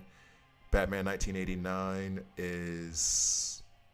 it's what made me like comic books and superheroes and all that to begin with. So like, yeah, that has a special place in my heart. But Dark Knight had Heath Ledger put his life on the line to give one of the best performances ever, which doesn't feel worth it, but damn it, I appreciate it. So yeah, that's what I got. Okay, so here we go. Getting into this hard-hitting journalism in 3, 2. Hi guys, I'm Gravy here, and this is a DC World Squad video. In this video, I'm slightly distracted because I'm talking to my chat about what are their top 3 favorite superhero movies of all time, and now I'm all in the feels because somebody said Blank Man, and that person is correct. For which one? No, for 1, 2, and 3. All right, so here we go. Now, what I've done is, and I'm going to go ahead and try to get to the video on this, is that Superman, and this is the video actually, Superman himself has caused a lot of questions for me in my chat comment section. Is he worth it? Is he not? Now, I did start off doing this as a regular old, I'm going to play Sector 3. I did not necessarily want to stream this because Sector 3 seemed to be like the entire Superman DCU, which that animation is still lame. The entire DCU Superman thing seemed to be really them, and I'm saying this in like a nice way. Them being like, you're going to play with Superman, and we're going to give you a bunch of chances to get him. If you don't, RNG sucks. We're sorry, but we're not going to put any roadblocks between you having him. As long as you play it and just keep playing it, you're going to get the resources that you need, which I love, which is fair. However, at the same time, what they did to Superman DCU in terms of his damage, and I think I have to mute this now because I'm about to have my sound card have issues, is that I started comparing him to Wonder Woman, to Superman, OG Superman directly while here. Because if you notice, and I'm trying to fast forward just bit by bit, I think that's when I restart. This is when I restarted because I started realizing that this is something that I could actually do. And basically what I was doing was, let's go ahead and slide you over. I put Frantic out. I used Zatanna to put Frantic out. And then I was going to put in, I think it was like no. That's it. I put in Red Hood. I put in Red Hood and I put in his crit because what I wanted to see happen was if I put out Zatanna puts out Frantic on her advanced attack. So they all start off with Frantic. Then I put in Red Hood. They're going to crit damage in the very first turn. I was only going to count the first turn to see how much damage they did.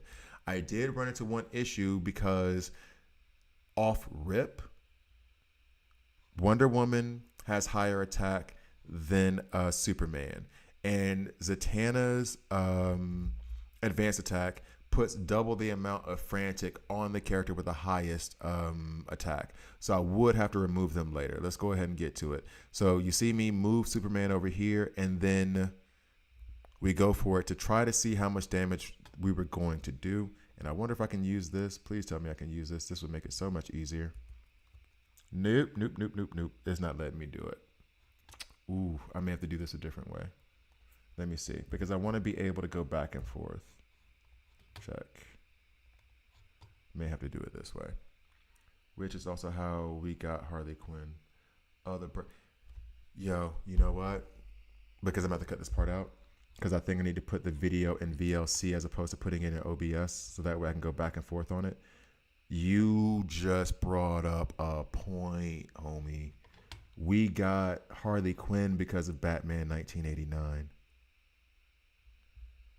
That might make it the winner.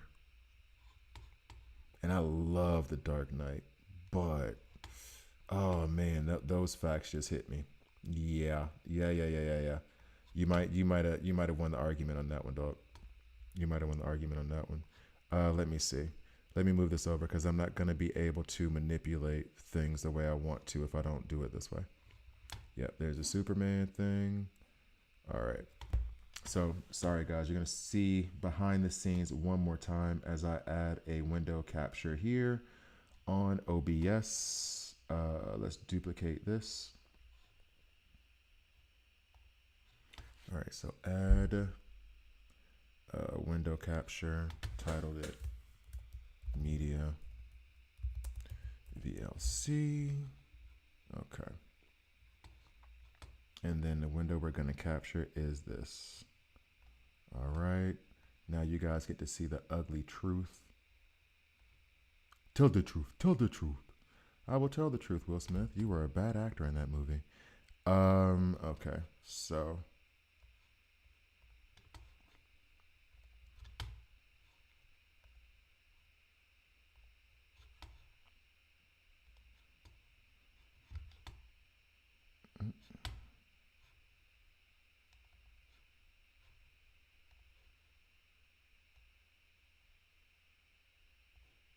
What is this thing in the middle? What are you doing? Oh, that's what the problem is. All right. There we go. Okay, here we are. Here we are. Appreciate the patience, guys. Just want to be sure I get this information to you as clean as possible. Yeah, I mean, yeah, I mean. All right.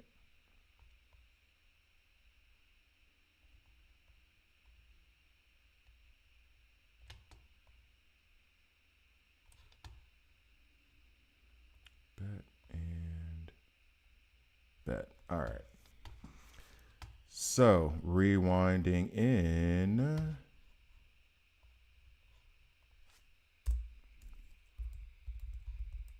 All right, so here we go. Coming back in 3, 2. All right, guys, so here we go. I had to take a quick cut because I wanted to be sure that I got this up like exactly the way that it needs to be seen. So, and I can manipulate on VLC Player a lot better from here than in OBS. Okay, so basically what we have here is I switched up everything that I was doing to try to start putting crit on Superman and Wonder Woman and then comparing how they would go against each other, right? And then I would hit restart so that way, and we'll go ahead and try to slow it. I think I slowed it down here.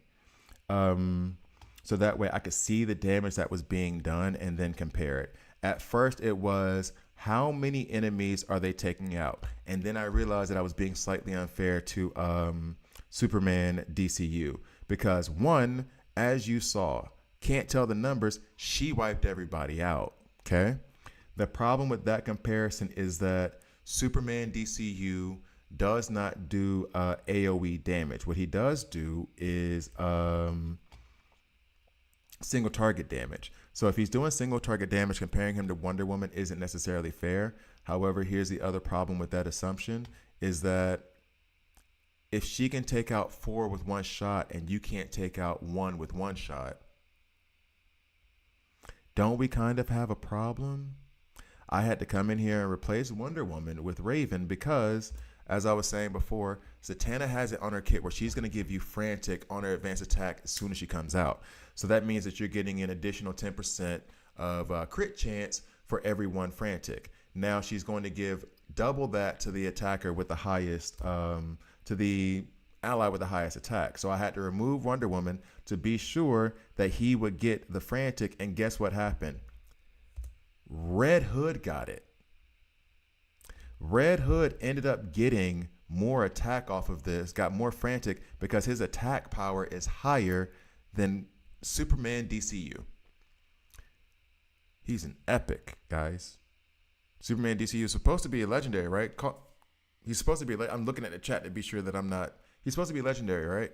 So if he's a legendary, why is Red Hood's attack low? And he's a DPS. If he was a legendary tank, okay, I see it.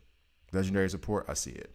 They're both damage dealers, yet Red Hood's damage is higher than Superman DCU. So that makes no sense to me at all. All right, now let's move forward a little bit. I'm not going to make you guys sit through this entire 18 minutes of video that I took trying to figure out a way to make, and part of this was me trying to figure out a way to justify. Look at that. Wonder Woman wipes out entire waves, okay? Superman can't take out one, right? Now, this could also be you're comparing a legendary versus a legendary. Maybe he's just like right below legendary and damage and all that other stuff. Fair. That's fair. That is fair. Let's fast forward to when I put him up against Superman the Tank. Here's the thing, I was still doing this for a while because I was still stunned. All right, so Superman the Tank. Superman the Tank is going first, okay? Now, I tried to slow it down so we could see the damage. Hopefully, I can pause it in time. But what you're going to see is Superman the Tank is going to go ahead and do an AoE attack. And we can see the numbers. Here he goes. Oh, we get the awesome. That look familiar? All right, so anyway. So as he attacks, we're seeing 132,000, 135,000, 184,000. Those aren't even crit hits. 143,000. Okay. Now, that's what I'm seeing on the AoE attack from a Superman that is ranked 10. I think he's ranked 10 or ranked 8 in this one. No gear. I have no gear on any of these tunes. That's how they are created for me. Right? And so then right after that, what I do is I stop and I restart is what should have happened. Actually, did I go back? Let's go back. Back. There we go.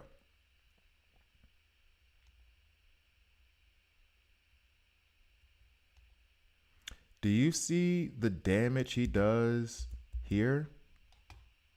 That's his ultimate. He's doing this, what, 5 or 6 times? Okay. I think it's 6 times.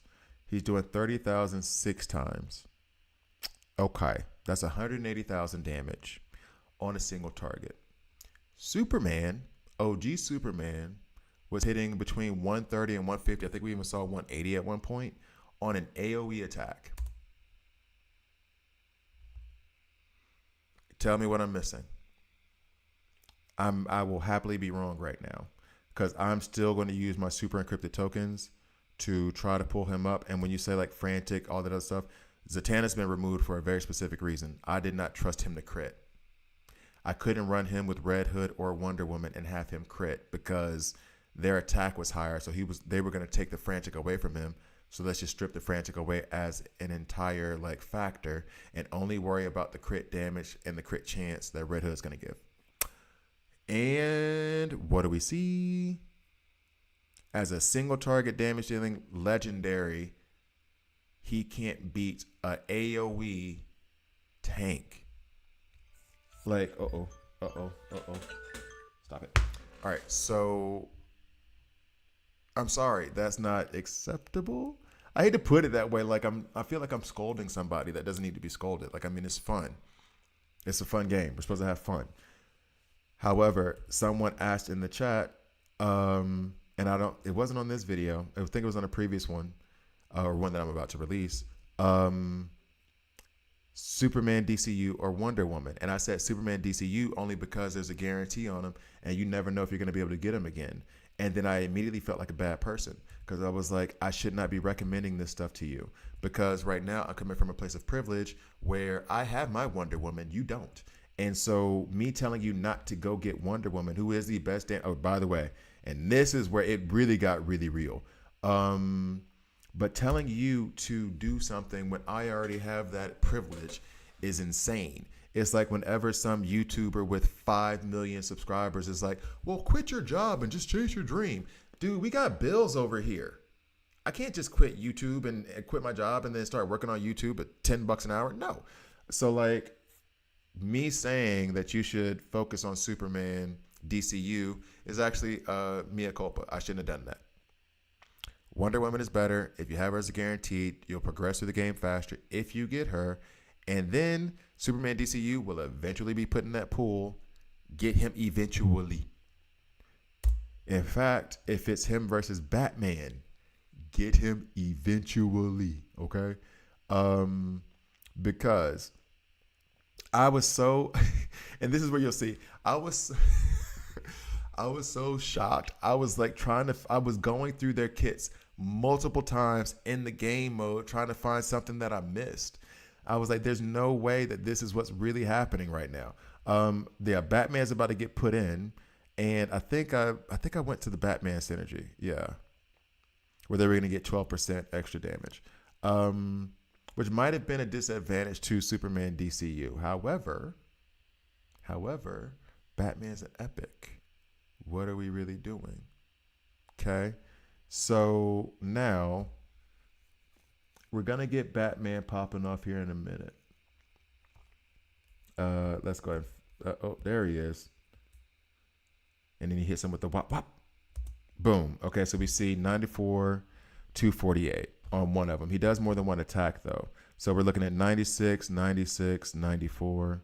And then that final one, okay, I guess it was 96 all the way around, right?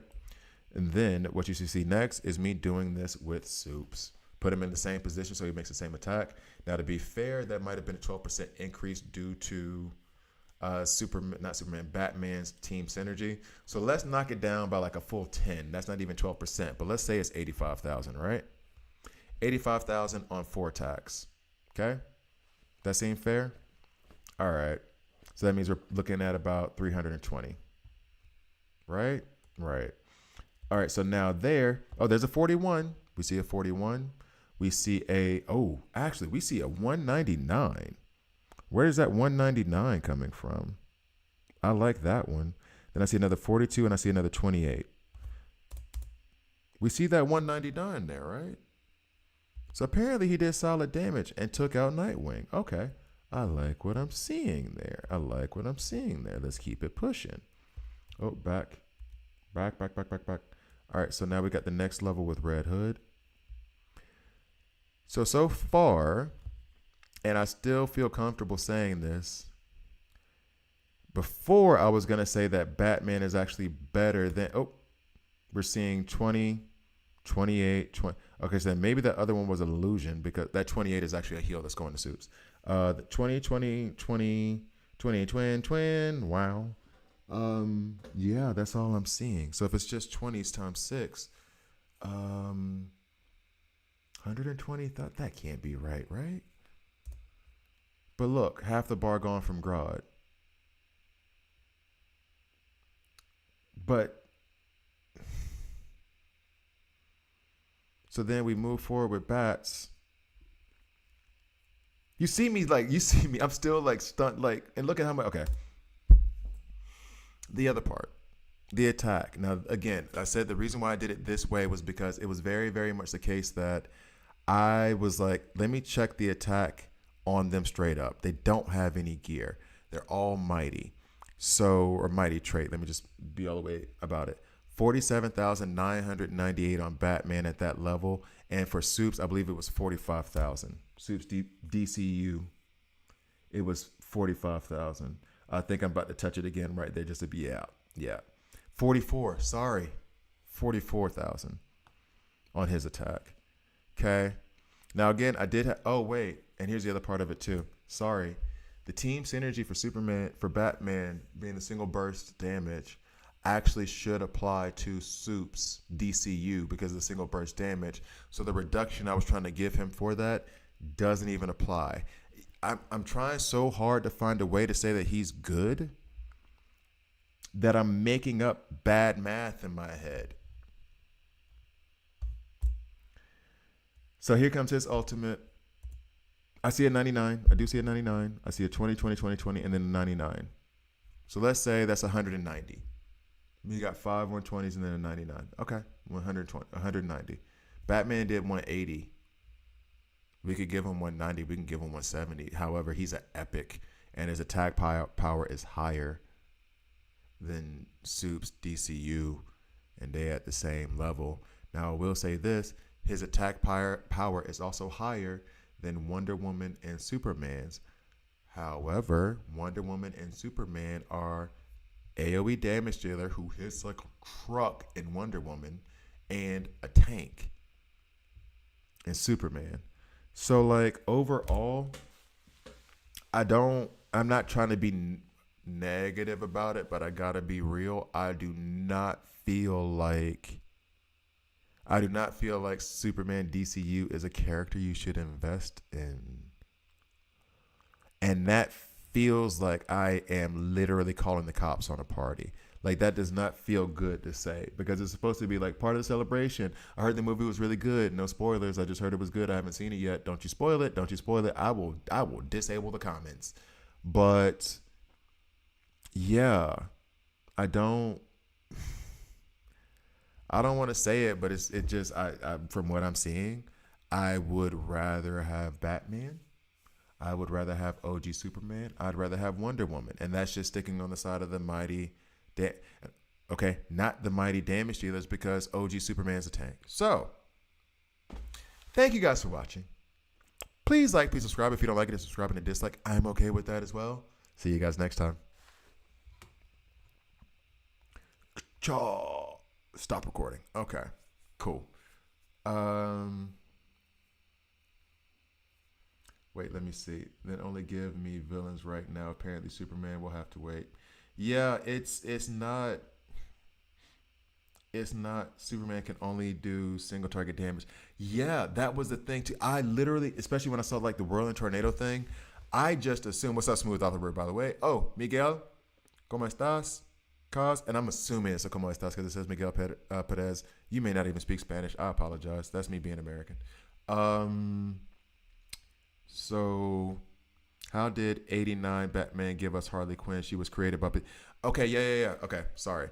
Okay, so Jack, because Batman the animated series was a direct result of Tim Burton's Batman 1989. So much so that Danny Elfman did the score for the animated series and for Mask of the Phantasm.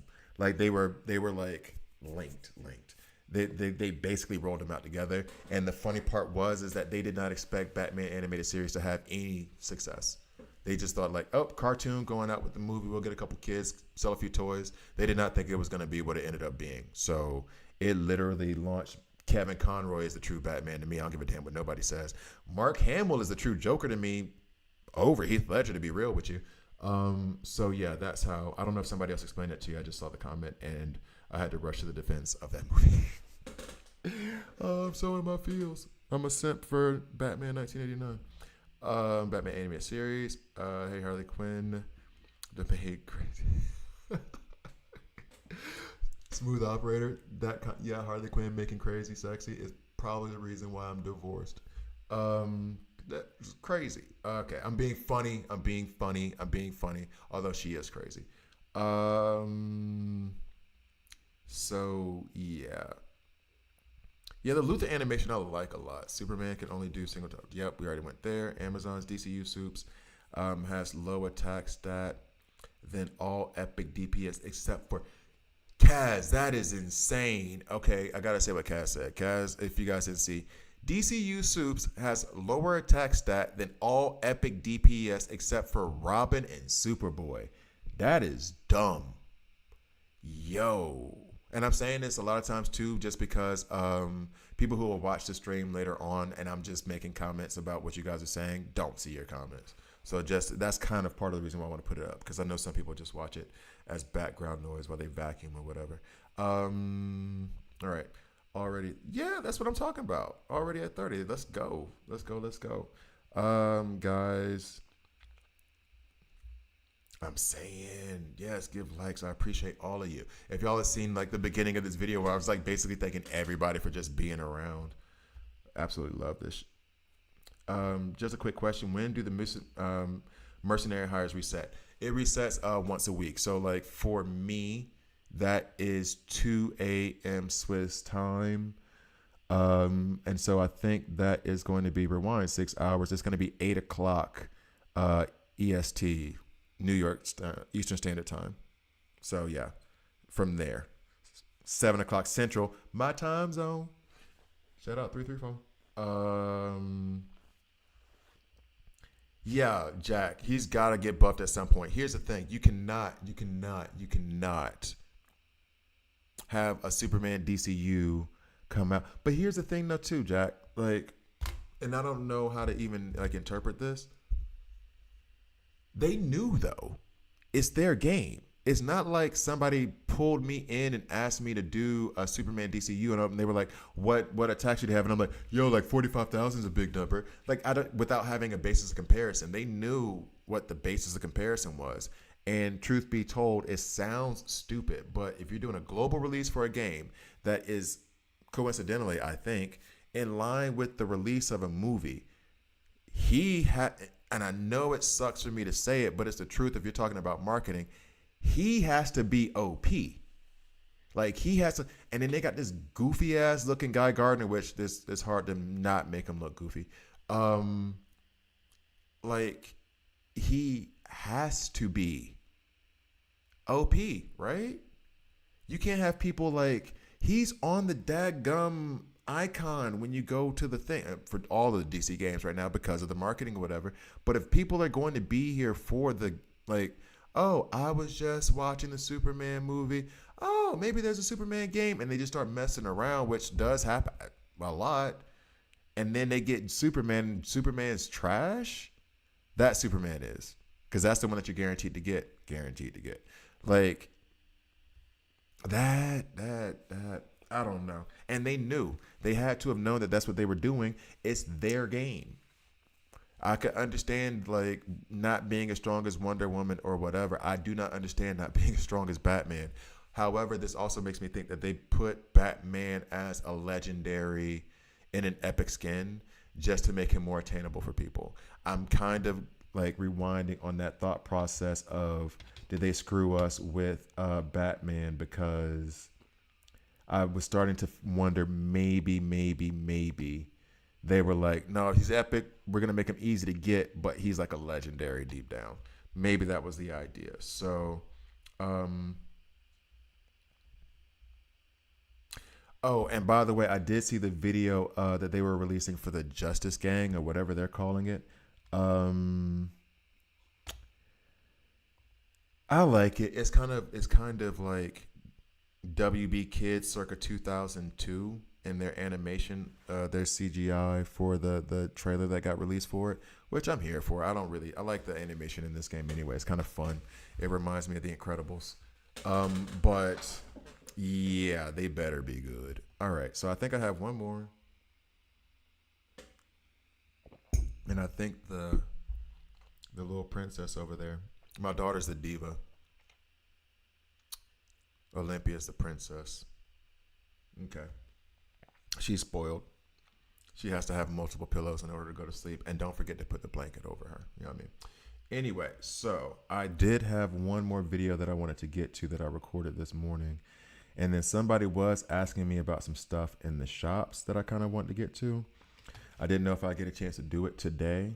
And I don't want to say the H word because that's when she wakes up.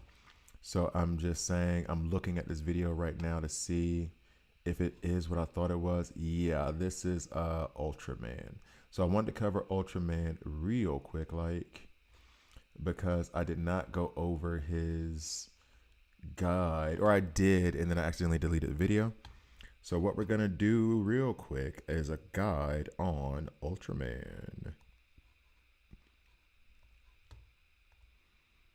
And then I will go over shop recommendations. Albeit, maybe I should save that for tomorrow morning because my shop needs to reset in order for me to do that properly, I should say. All right. Bet.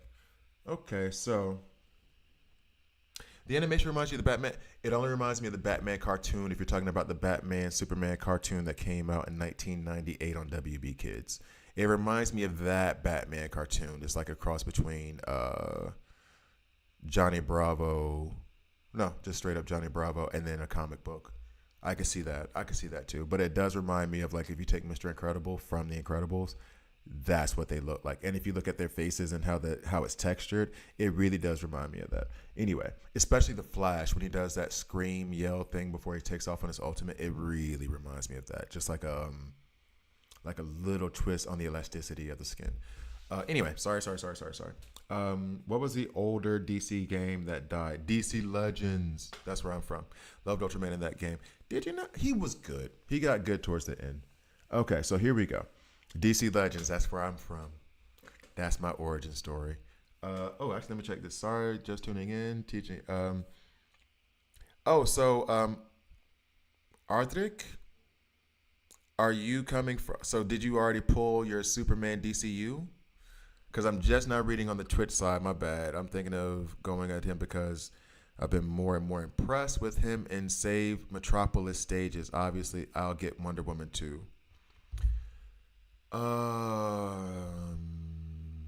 Yeah. See, this is how I feel when I said that stuff about Blue Beetle. Yeah, because Ace has it. OG Superman, I'll take over him. Ace, V1 Ace has it. Just from my own eyes and well, hopefully you guys see it in like what I put out. But you haven't pulled him yet, just using him in the stages they give. Okay, and this is every game does this. Every game does this. And I don't want to keep mentioning Marvel Strike Force and DC Legends, but I'm gonna. When they release a new character and they give you like these stages to take them out, or like not take them out, but try them out, they're gonna make them monsters. Because they want you to invest in that character. Because if you are looking to invest in the new shiny thing, you spend money. If you're a money spender. If you're not a money spender, then it just, you put your resources, the resources that you hoard or whatever you do in order to manage your resources in games like this, then you'll dump them into that character, which means that then you're gonna have to get those resources again. And some people get impatient and they're like, okay, well, fine, I'll spend the extra $5 real quick. That's how you get the money. It would not be intelligent on their side. And I'm not even, and again, I'm not saying this is like something dubious or whatever. It's just how business works. It would be dumb for them to promote a character and then make them look like trash in their game mode. And as is how they've released the kit for Superman DCU, what he is right now in the game is trash. And they should not. I feel so bad saying trash. But you cannot have a damage dealing character who does not hit harder than all of the epic damage dealers except for 2. That's insane. And someone's saying that after the fact that I just showed a bunch of videos showing like him not being good, him not being good enough. Listen, there we go. Him not being good enough. We'll use that. Because I feel bad saying he's not good, because it ain't his fault. He trying. We all born with who we are and with the tools we got and whatever we were blessed with. It ain't his fault. That's what they blessed him with. They just didn't bless him with a lot. So I'm not judging. I'm judging. I'm totally judging. If you get him and you got him, good. I'm assuming that you can do some things with him. But I'm using Batman over him. I'm using Wonder Woman over him. I'm using OG Superman over him. Truth be told, if we want to go back through the list of characters that I would use over him, we can do that real quick. Basically any legendary. Red Hood I'm using over him. And I'm talking about in terms of damage, and I'm not even going to talk about just damage dealers when I say this stuff. Starfire, of course. I would trust Bizarro's damage over his. Bane I would use over him. And these are also not in the same trait. I would rather take Bane up against a bunch of tactical than Superman DCU right now, because at least Bane can stun some of them and maybe survive. I don't think the Superman DCU is going to do enough damage to warrant bringing him alongside, and that's dramatic, but it's a fact. To me, my facts. Not to mention the advantage that Superman would have in terms of the traits would be towards agile. Bane is agile, so that goes. I'm over explaining that part. Jessica Cruz, I would not. Star Sapphire, I would not. Pandora, I would. Jon Stewart, I would not, just because of his mechanics. But maybe if I develop him more, maybe yes. Two-Face, definitely over DCU. Ocean Master, definitely. Penguin and I had a fight. We're not on speaking terms. So I don't feel fair. I don't feel good evaluating it. Penguin and we're not talking anymore. He's an asshole. I'm not supposed to curse on YouTube. Y'all got me way too comfortable right now. Yeah. I don't even like Constantine. Anybody who watches this channel knows I don't like Constantine. I do not like him. And I think I'm going to put Superman DCU on a level with Constantine. Oh, that is, I feel bad saying that. Here's what I will say though. Sneaky. Is it sneaky or is it marketing? I don't know. I'm not going to say sneaky. I shouldn't say this either. Sneaky was that rebalance they did right before global release. That was sneaky. Because I wasn't even into Lex like that. There's a bunch of people who had Lex and. My big gripe was with what they did to Zatanna and Kid Flash. It was a rebalancing that made those characters just worse. And I still don't understand why they had to do that. The game was in a fine place. I didn't hear anybody complaining about them. Maybe they were getting a bunch of IT tickets that I didn't know about, but I thought it was fine. Smooth opera. Yeah, Constantine doesn't like Constantine, so I shouldn't feel bad about saying that stuff. So yeah, Superman DCU, and I'm not gonna try. I've already ranted on him too long. Get him, draw him. Here's the thing: I'm still gonna go after him, but I'm gonna go after him. Man, his image doesn't even look good. Look at these legs. Who skipped leg day? Like he skipped leg day like a sum of a bit. Anyway, I'm still gonna get him, or at least pursue him with the idea that they're gonna give him a buff at some point. Because, I mean, The other question is the community big enough at this moment to make enough of a push for them to listen? Now, I know they have active community managers, so don't get that twisted. I do think they are listening. What is a tier team? A tier team? You mean like what is a tier team, or what tier is he on? Because if I had to say tier right now, he's B tier. And that might be generous. I know the community managers do listen and are active in their Discord and. So I believe that they will have to do a buff. However, or they would do a buff if the community was large enough to make a big enough of a fuss for them to be like, okay, we need to boost his stats or something. I genuinely don't know if the game just came out a week ago, so I genuinely don't know if we're big enough as a community overall for them to be like, oh, we messed up. Because it's also new. So if you pull him and he sucks, you're just going to not use him. Maybe not necessarily put away the game. I don't know. I'm genuinely hoping that they give him a buff. I genuinely am. Do you think they have set him up to depend on Mr. Terrific and Guy Gardner with the whole dampen into superpower damage thing? If they did, that's a huge mistake. Because right now, so for example, the problem I have right now is with Poison Ivy, Penguin, and Scarecrow. I want to use them and their poison mechanics so bad. The problem is that poison doesn't do enough damage right now. There's not enough tunes out there to use it and to put it down. And I need them to be all at like rank 8, which I think my Poison Ivy right now is at rank 7 maybe, or maybe 6. And then they would be perhaps good, right? They're not going to be world beaters, which then means that I can't use Poison Ivy, Penguin, or Scarecrow. They're not in my lineup, even though Poison Ivy is one of my favorite characters, especially from the Harley Quinn cartoon. They made her so much better in that cartoon. And I like their mechanics. I even like Scarecrow's mechanics as an elite. I think he has an awesome mechanic. The problem is you can't use him because the poison mechanic itself is not great. So if you're going to make DCU Superman depend on one kind of like dampen mechanic that you have in the game, what if that mechanic isn't desirable for the players who are doing it? You should make him independent of that as well. So the better example, and let's say it does work out this way to your point, Superboy, Starfire, and Superman, they have the burn mechanic on them. And burn is going to be something that, like all the debuffs, as we get more characters in the game, there's going to be more characters that do it. The burn mechanic and the detonation is awesome. I love it.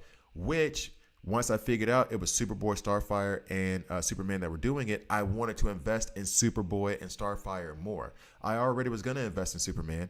He's a legendary. But now it's like, but I want to use this burn team, though. So let me go ahead and invest in Superboy more. That gives, like, a bigger green light. They were already good characters, but that gives a bigger green light because I like that mechanic. So, like, if they do that, that's a big swing and a miss.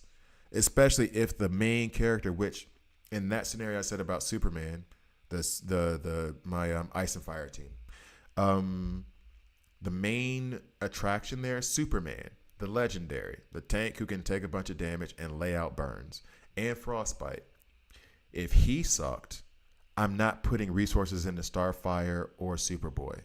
So you saying that maybe Mr. Terrific and Guy Gardner would be assisting Superman? I need the legendary to assist the epics, not the epics to assist the legendary, if that makes sense. If the legendary sucks, why would I invest in the epics that are supposed to, you know what I mean? Like, no.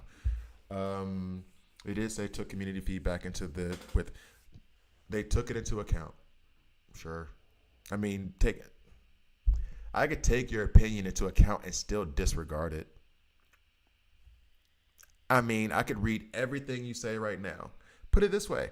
Ask George, who is, I would call him my DC Worlds Collide Yoda. He tells me to do stuff all the time. I'm like, I know you've been playing this game longer than me, way longer than me. Your feedback is great, and I love it. And sometimes I don't do it because I'm stubborn and stupid. Sometimes I just want to do this because it's going to be fun. So maybe they took in the feedback and were like, nah. Nah, we not finna do that. Nah. But thanks, though. But nah. They could have. Anyway, all right, so we're going to go ahead and get into this Ultraman right fast. And then I think I got to give the princess a little bit of dinner to tide her over. Then we're going to take her out for a walk. So let's go ahead and get into Evil Falls. What is the best A tier team or S?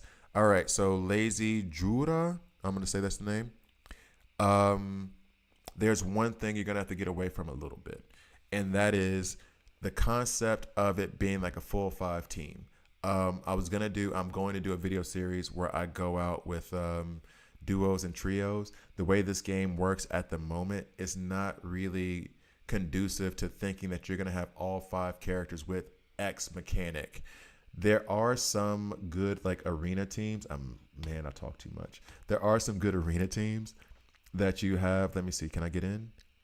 Y'all gonna let me in? Dong. Young Buck. Okay, sorry. And this is a waste of my crystal because I cannot beat this team whatsoever. But I'm assuming they have the mechanic that I'm talking about. No, they don't, actually.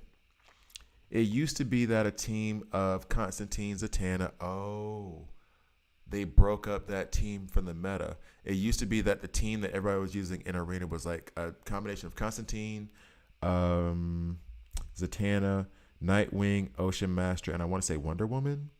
And there were a couple like iterations where you would change some pieces depending on what you have, but that was basically like the Arena meta team for a while.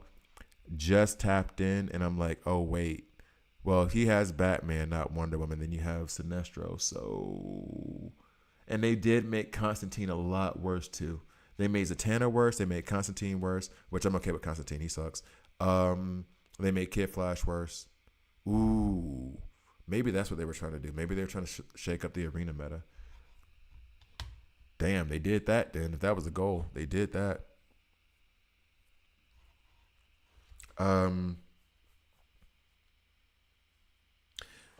And here's the thing too, and Ardrick, I agree with that. I do hate that they made a bunch of cool characters epics, but if there's any indication, they've already put in a second Superman.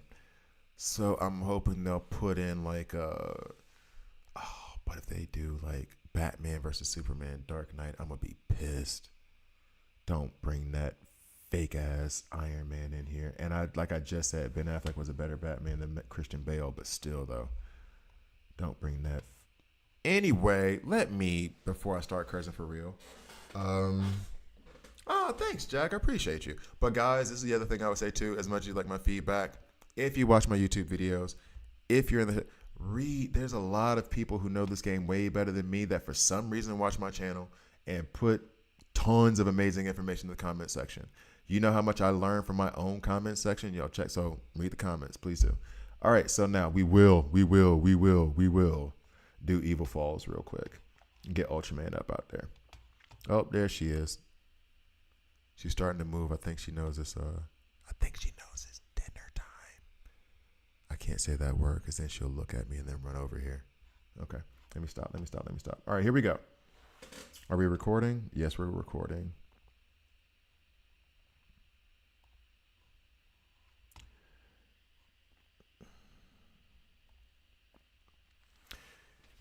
And 3, 2. Okay, I'm not gonna say, but I'm gonna say Ultraman always reminded me of like an over-aggressive used car salesman, or that guy who's trying to get you to sign up for a membership at the gym who's just too pushy. Let's get to the video. So Constantine, Kid Flash, Green Arrow, Lex Luthor, Wonder Woman is not a good team now. It is a good team, but it's no longer the unbeatable team that it used to be. Put it that way. That was a team where you were gonna have a problem. Constantine, Kid Flash, Green Arrow, just reading it off top right now. Lex Luthor and Wonder Woman before global release, before the rebalancing or whatever, that is a nightmare. It's not a nightmare anymore, but it is still really, really good. So just to be fair on that one. All right, so here we go. In 3, 2.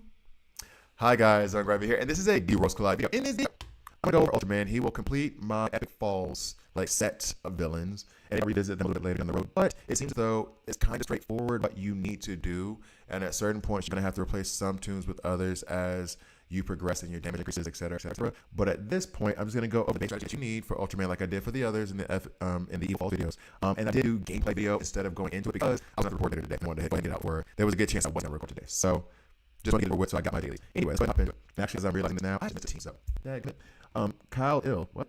That was his name? Other than Ultimate? Okay.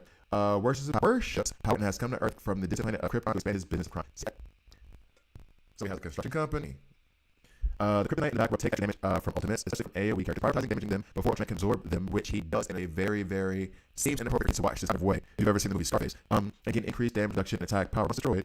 Ultraman will lose speed and be vulnerable to be more vulnerable to damage. Now, they give you these two synergies that I'm going to be honest. I'm going to tell you what it is. Deployed allies, whatever. During the first 3 turns of battle, allies deal 12% more damage to enemy back row targets. The more I read ones like this, the less and less I like it, but they're giving you like only in the first 3 turns. Whereas other team synergies are like full on for the whole battle. I don't know why they wouldn't do this full on for the whole battle, but I guess that's what it is. Which is why I lean heavily into team synergy from Green Arrow, which is during battle, attack all allies with AoE characteristics increases by 12%. Yeah, I'll take that one. Increase the attack. Now, I'm understanding this too. There's a difference. Well, there's a difference between increased damage and increased attack. Increased attack is your attack stat. Increased damage includes crit. So I guess I understand where they don't want like increased crit that much, but come on, give me it. Anyway, now moving on. The recommended for this. Actually, Mirror Master's good. Great. No, should you sort and like give him a bunch of resources? Nah. I would put it leveling. If you want to like make my shirt, go for it. I would not recommend it. Captain Boomerang and Harley Quinn, I definitely don't recommend doing that. Just like the epics for it. Damien, the only reason is because he does a back row attack with both like they got all the crypto crystals. And he gives that extra synergy. The key to this for me and the one you should pursue for this is Green Arrow. I can sit there and comment. It's I have to run through it today. You want area of attack over target back row. Because with area of attack, I make all 3 of those crystals with targeting back row and leave Damien. I'm only attacking one. If you do it with Poison Ivy or Penguin, who also attack back row elements, it does work. I mean, you're doing it, but they don't do the damage that Green Arrow does. And now we'll go to the enemy skills, boss skills. Attack an enemy dealing physical damage equal to 250% of attack. We will hunt you down and destroy everything. Sure you will. And then you're going to sell me a Nissan Ultima. Super power. Flies upward and uses vision on all enemies dealing super power damage equal to 160% of attack. This is where it comes out. Can't say that on this channel. I promise I wouldn't say it. At the start of battle, Ultraman summons 3 pieces of Kryptonite. The summoned Kryptonite takes 50% more damage from Ultraman's abilities. Ultraman and Kryptonite pieces will take an additional 50% damage when hit by an ultimate attack. Let's get rid of this real quick. Okay. Attack from characters with AoE tag. It starts lagging when I record. Okay. Just have to record. Alright, I'll finish this off without recording it. Let's check it. 3, 2.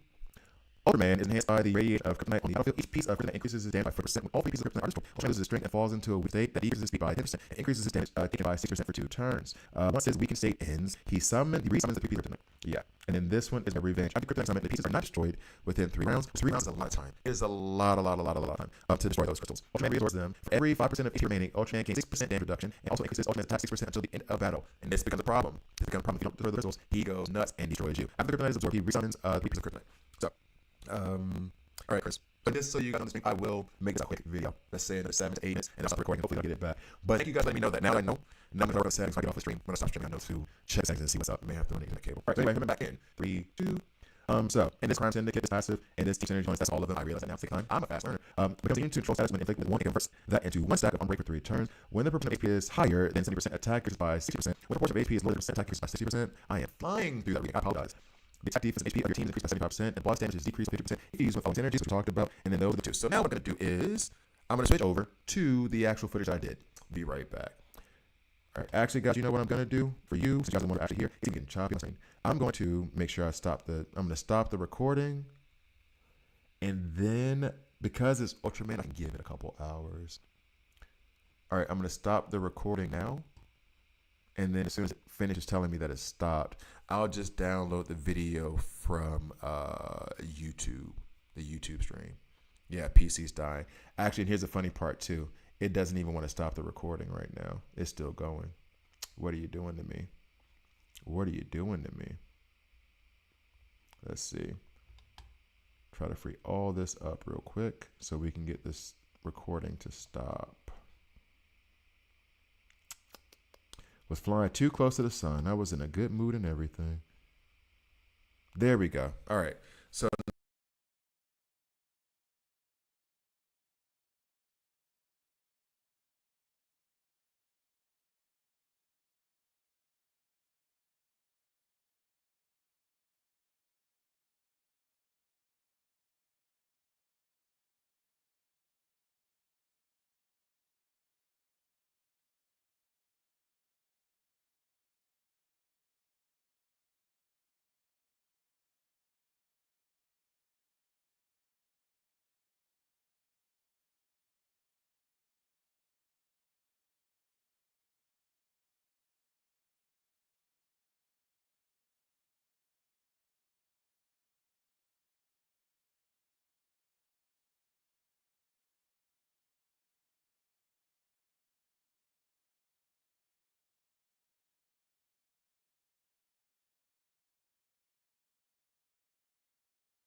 Now I've stopped the recording. Let me know, guys, if the stream is coming back less choppy.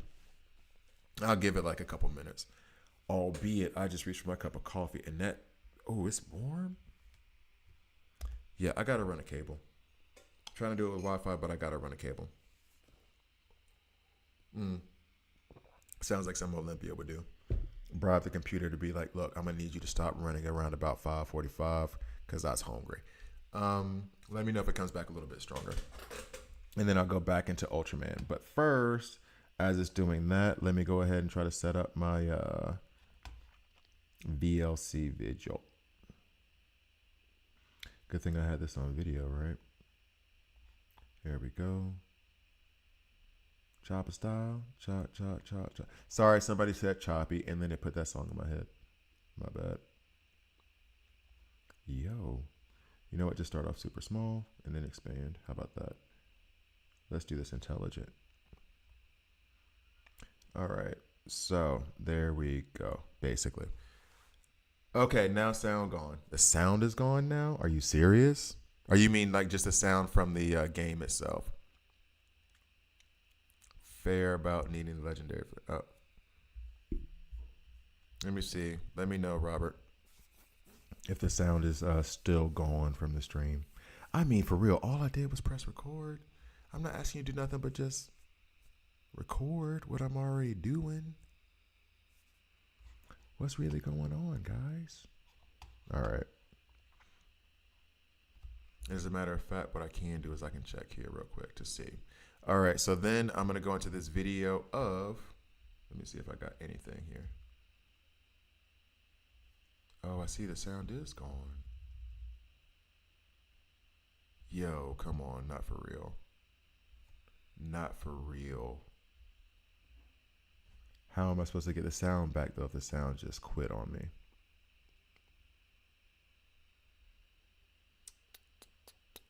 Dadgum.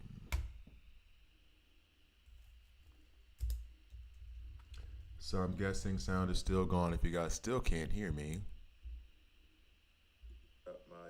Oh, nope, there it is. All right, so it seems like the sound is back. Okay. So let's go ahead and keep going with Ultraman. Clearly, I'm not allowed to record because that's just a thing my computer does not, well, my internet connection doesn't like. Anyway, so here we go. Here we go. And I think, yeah, I'm definitely going to have to run an Ethernet cable either tomorrow or the next day. So coming back in, and I don't even know if I'm really prepared to do this part. So what we're doing here is these were the matchups that I used in order to get past Ultraman. All right, so coming back in. Okay, cool. Thanks, Robert. All right, come back in. 3, 2. All right, guys, couple of technical difficulties, but we fixed them. And basically what I did was I took video of it before. So what we're doing now, or what I did do, was the team that I ran, and this is, I assume if you guys have seen the other videos, sorry if I'm repeating myself, but what I'm doing is basically showing you how I run the first team and the changes I make. And then after you make the changes, you can do the skip battle feature. And then I just check the percentage to see if I'm doing better or worse. Now, for this, if you notice in the back, you'll see 3 crystals, which I would love to show you with my mouse, but I can't do that right now. You will see 3 crystals in the back, right? Those are 3 crystals that you need to destroy. Now, you just saw Damien go at it, and you saw that Damien is one of the recommended tunes. Now, I think they recommend Damien in case, you pull Damien, but you haven't pulled Green Arrow yet, for example. Now, you can go to the desired function, pull them relatively easily. I actually will do a pretty big, not a big one, but I'm going to start doing these weekly token pulls just because I've decided to save up stuff. But once you destroy the kryptonite in the back, you see he's weakened, and he's just going to take more damage. Now, if you drew Damien first, then you can only attack those crystals one at a time, and it's going to be his ultimate. So it's a lot harder to get through them. If you have Green Arrow, like this, for example, just laying waste to everything, he's also laying down damage on those kryptonite crystals, easy for me to say, in the back. Damien going again, I'd rather have Wonder Woman do that. Because Wonder Woman AoE attack, she has improved damage or increased damage because of the synergy from Green Arrow. Wonder Woman and Green Arrow are going to do a much better job of destroying those crystals than Damian is, just because he's single target attack. I like when he hits Ultraman and gives him some bleeds and stuff like that, but it's not really worth it. So for me, in my view, if you're going at this and you don't have Damian or Green Arrow, take the characters you have that do AoE damage, and that should help you out a lot. Now you'll notice when he goes to do his thing here, if he had a chance to get the kryptonite and absorb it in the way that feels very inappropriate as a father. I don't want my daughter watching that. I don't want my son watching that being like, oh, is that how you get stronger? No. We do not do that to get stronger. But if you have an AoE damage dealer, and I will go through characters again when I get done with this right now, it's going to just show a victory and then I'll come back to it later. If I have characters that do AoE damage, I'm going to put them in over Damian regardless. Not that he's bad, but he's not good here. And then as you notice, we did. Let's go. I'll pause this for now, and then we'll go back to the game right fast. Right fast. There's a term. All right, so here we go. Going back. And I'll use the character guides because I just like these videos or these little animations. So over Damian, and actually just generally speaking, characters that I would use that I know of, because some of these characters' kits I don't know as well. Like I believe Supergirl has an AoE attack, but I'm not 100% sure. I can't remember. I think Dr. Fate has one too. I can only speak to the ones that I do have. So sorry, guys. Superman, yes. Wonder Woman, yes. Sinestro, yes. None of them. Superboy, yes. Superboy does have an AoE attack on his ultimate. However, it is 6 random ones. There's only like 4 targets, so it's probably going to do decent damage. It's going to be okay. Constantine, yes. Now remember, in these scenarios, in this situation, they do not, and I'll just show you real quick, they do not have an affinity. So when you're going against them, you don't have to worry about an affinity matchup, which is why I can say Constantine yes, because Constantine does do an AoE damage on his ultimate. However, he's a massive no, because Constantine also forces your team to take 15% HP off when dealing with a boss. The last thing you want to worry about is getting bled out by one of your own characters. So no. Right. All right, next. Red Hood is a no. Green Arrow's a yes. Zatanna only does damage to a row, and so does Starfire. Starfire does not work here because she does damage to the quote-unquote front row. And Ultraman in this scenario is the front row. She won't be able to reach those crystals in the back. Let's see, who else? I mean, I guess Bane could work, but he's a tank who does AoE stun, and the control effects of that is what you want more than the damage, so it's not going to be built that way. Grodd does do back row damage, which can be okay, but really is there for turn meter. You're not trying to turn meter or action bar rewind a bunch of crystals. Ocean Master, no. So I guess those are basically it, the ones that I had up at the top. Those are basically the only ones that I would really recommend that you use. As far as any of the elites, I'm going to just say, well, Mirror Master. Oh, that's right. That's why. I realize that now. Mirror Master has an attack that also just damages the back row. So Mirror Master would work there. Okay, cool. So I think that gets us almost all the way through Ultraman. Am I mistaken? Let me get over here real fast to his So basically, and then as I said, I'm doing this as if people have never seen this before, or have never seen one of my Evil Falls videos. I don't know why I'm saying Epic Falls so much, but this is when I figured out, hey, I'm putting in Lex. As a matter of fact, I'll just show it real quick without showing the whole video. I'm putting in Lex because Lex is going to call an assist on the tune on the ally that has the highest attack. That's Wonder Woman. Hey, not a bad idea for Wonder Woman to keep hitting people. I just made sure that Lex's ultimate goes last. which means it'll go up, but it's not going to take the place of any of the other tunes if they're available at the time. So that was a good look. But outside of that, and I think now is when I start to do, victory 76%. We're okay with that. Now is when I do the skip battle. And now is when I'm starting to like organize everything around the concept of 76 was my max. I think I have the team that I need. Now let me switch up their ultimate orders. Let's put Superman in front of Kid Flash. Kid Flash is there for the heals to be sure that I can survive through the battle. However, now that I've survived and I've gotten to 76, let me put him in the front. Let me put him back a little bit. Didn't get past that 76. Okay, that was a bad idea. Everybody died. Let's go ahead and keep experimenting with who's going to be next. I can't remember. And in fact, I'll just wait until this video shows me. Green Arrow goes up front. He's doing more damage than Superman theoretically because he is a damage dealer and Superman is a tank. And then I dropped in Sinestro because Sinestro does AoE damage. He does more to the front row than the back, but he's still doing damage to the back row.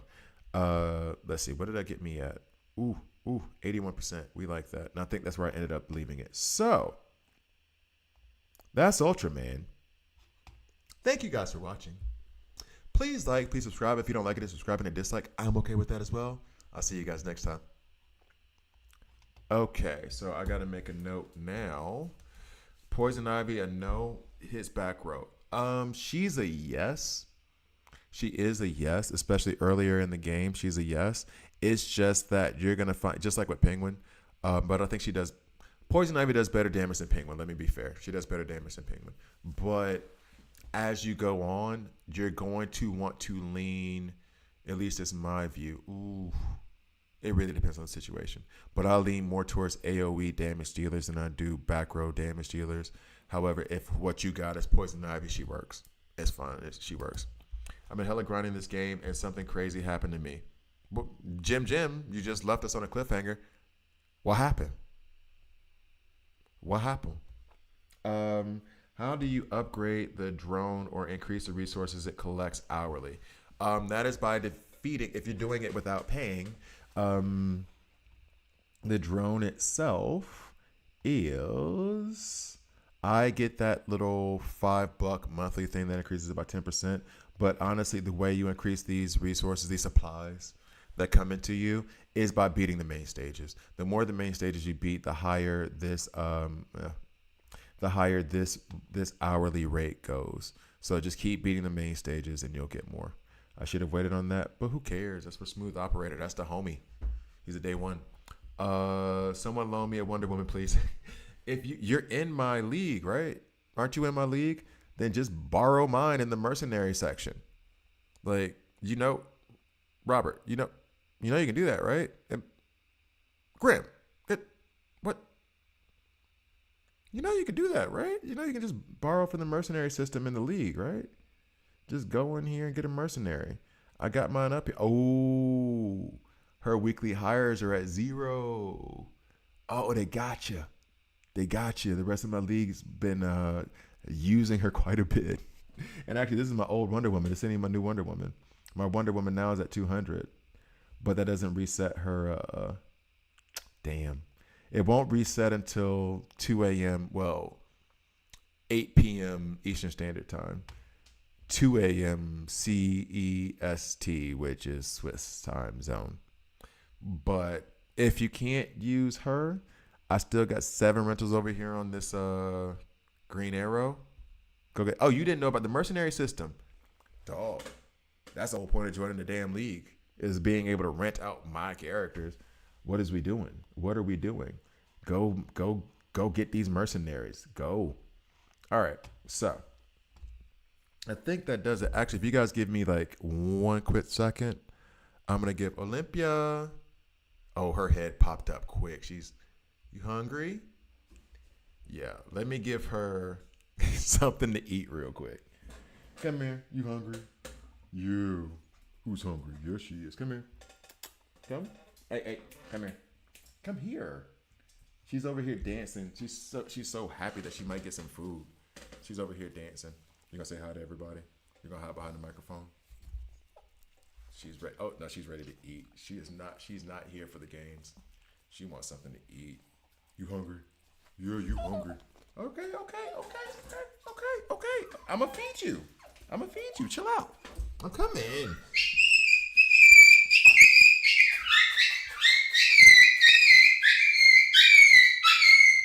Olympia, Olympia, Olympia, Olympia, Olympia, Olympia. Hey, hey, hey.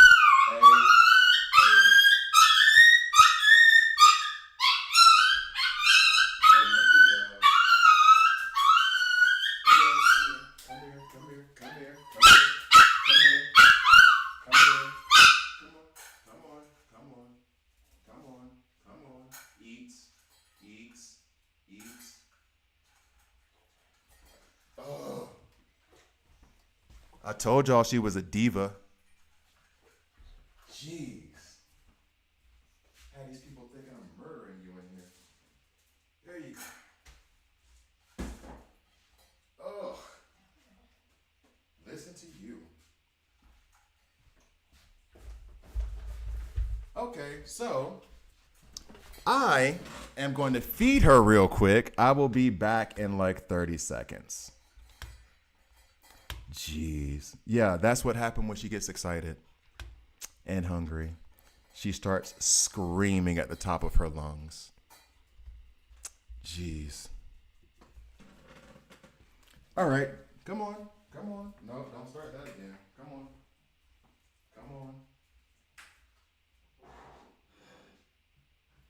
Yes, I know. I know. I know. I know. I know. I know. You're hungry. Yeah. Yeah. Come here.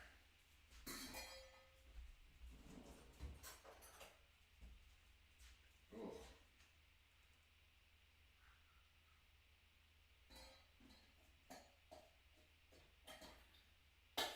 Jeez. You done? Are you done? Hmm? Are you done?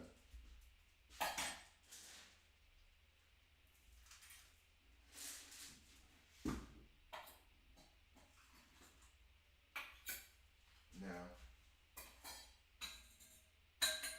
Go. Go, go, go, go. Go, go, go, go.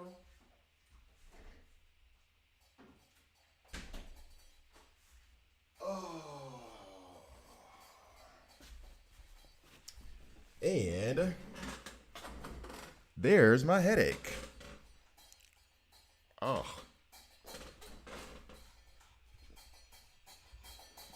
Jeez. Okay. Thanks, because I'm not ready to spend money on this yet. Well, Jim, we're waiting. Yeah, first day of the event, I did 4 single pulls and got the new Superman. Haha. That's good. That's good. That's good. That's good. That's good. So then don't watch the first hour and a half of this stream. Just keep those happy vibes. Oh, Lord have mercy. Actually, you know what's funny? And I could tell you guys this story because, yeah. All right, so, well, how many people are online right now? This ain't but this. Yeah, definitely small. Yeah, always the loudest. Always the loudest. Smooth Operator has dropped in and said small dogs are always the loudest. And the thing is that she only does that when she gets super excited. And it's typically because of me. It's because I'm the one she imprinted on, right? However, my ex was the one who bought her. We are in good terms, clearly, because I have her dog while she's off on some girls trip. And I take her whenever I have my daughter, stuff like that. Like, we're on good terms. So this isn't like a negative on her or anything like that. She's just always, whenever she gets like super, super excited, she screams at the top of her lungs. Weird, right? But here's the thing. Since me and my ex broke up, what she's been doing, and she knows she can do it because it gets her attention. When she does the screaming thing, she can't really control it. You have to like kind of calm her down and be like, it's okay, it's good, it's okay, it's good, chill. You don't want to reward the behavior because then she thinks that by screaming she'll get it. But I can see very clearly in her eyes that she can't control it. She's just like, you know, kids when they get too much sugar and they're like, meh. She's like that. But what she's figured out since me and my ex broke up is that when she screamed, and by the way, she used to do this when she was like smaller. She would do this in the middle of the night, like 2 a.m., 3 a.m. She would be in the living room sleeping. And then the next thing you know, she's screaming. So, of course, we both get up. And the first time, it horrified us. We were terrified, went to the vet, all that other stuff. And then it just became this kind of regular 2 times every 6 months, 1 time every 6 months kind of thing. And she kind of stopped. And we thought it was a puppy thing. I leave, break up, is what it is.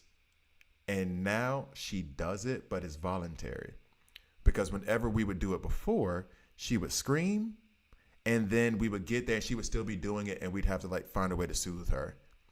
Now when she does it to my ex at 3 o'clock in the morning, 3:30 in the morning, and as soon as my ex shows up, she's like, rub my belly. She stops screaming immediately. Like she knows now that if she screams at 3, 4 o'clock in the morning, she'll get my ex out of bed. And it's kind of like, I'm not laughing at you, but I'm laughing at you, dog. And that, I think, is she did it yesterday when I picked her up from the sitter after getting back from the UK. That's the first time she's done it in this apartment. She doesn't do that. And I think she did it because I got her hyped up about, well, we're about to eat, we're about to eat, we're about to eat. And then she was like, yeah, eat, scream. So yeah, crazy thing is my main team is the team needed for Titanium Convergence. So I already have 4 characters, but good on you, Jim. That is an issue for me when it comes like to Convergence, is not having the proper team set up. That is an issue for me, for real. She's back there slamming. Oh man. So man, that gave me a headache out this world. All right. But it's fine. We're gonna do this for a little bit longer, and then I'll take her on a nice long walk so she gets sleepy. She's even looking at me with those apology eyes. Don't look at me like that. You screaming in front of company. All right, here we go. So let's finish off this thing real quick. And I had another thing I wanted to do today. We already did Ultraman. We already did I already did 3 videos. I forgot about the other one, about the answering questions thing. I wanted to do a shop video, but I'm going to ask you guys this question. I got to rely on the chat real quick. I wanted to do a shop video like I did in the beginner's guide. Some of you were here for the beginner's guide. Some of you weren't. And so now I want to know if some of you have been through the beginner's guide. So some of you know how I feel about the things you should buy. Also, I've already bought these 2 things, but that can be explained. Do you think a shop video on what you should and should not buy is worth it for me to do? Or should I just direct people to the beginner's guide? Because that thing is like 3.5 hours long. And I know once you get into it, it has timestamps and stuff. And so you can find it. But I'm tempted just to make a shop video on the stuff we should purchase and the stuff we shouldn't. The more I talk through it, the more I want to do that. But you guys let me know. Do you think that's an interesting topic at all? Or is it like, nah, homie, we got it? Because it would be a relatively shorter video, if I'm being real. But if you guys need it, who cares if it's short or not? And actually 2512 is a pain in my neck right now. That it sucks.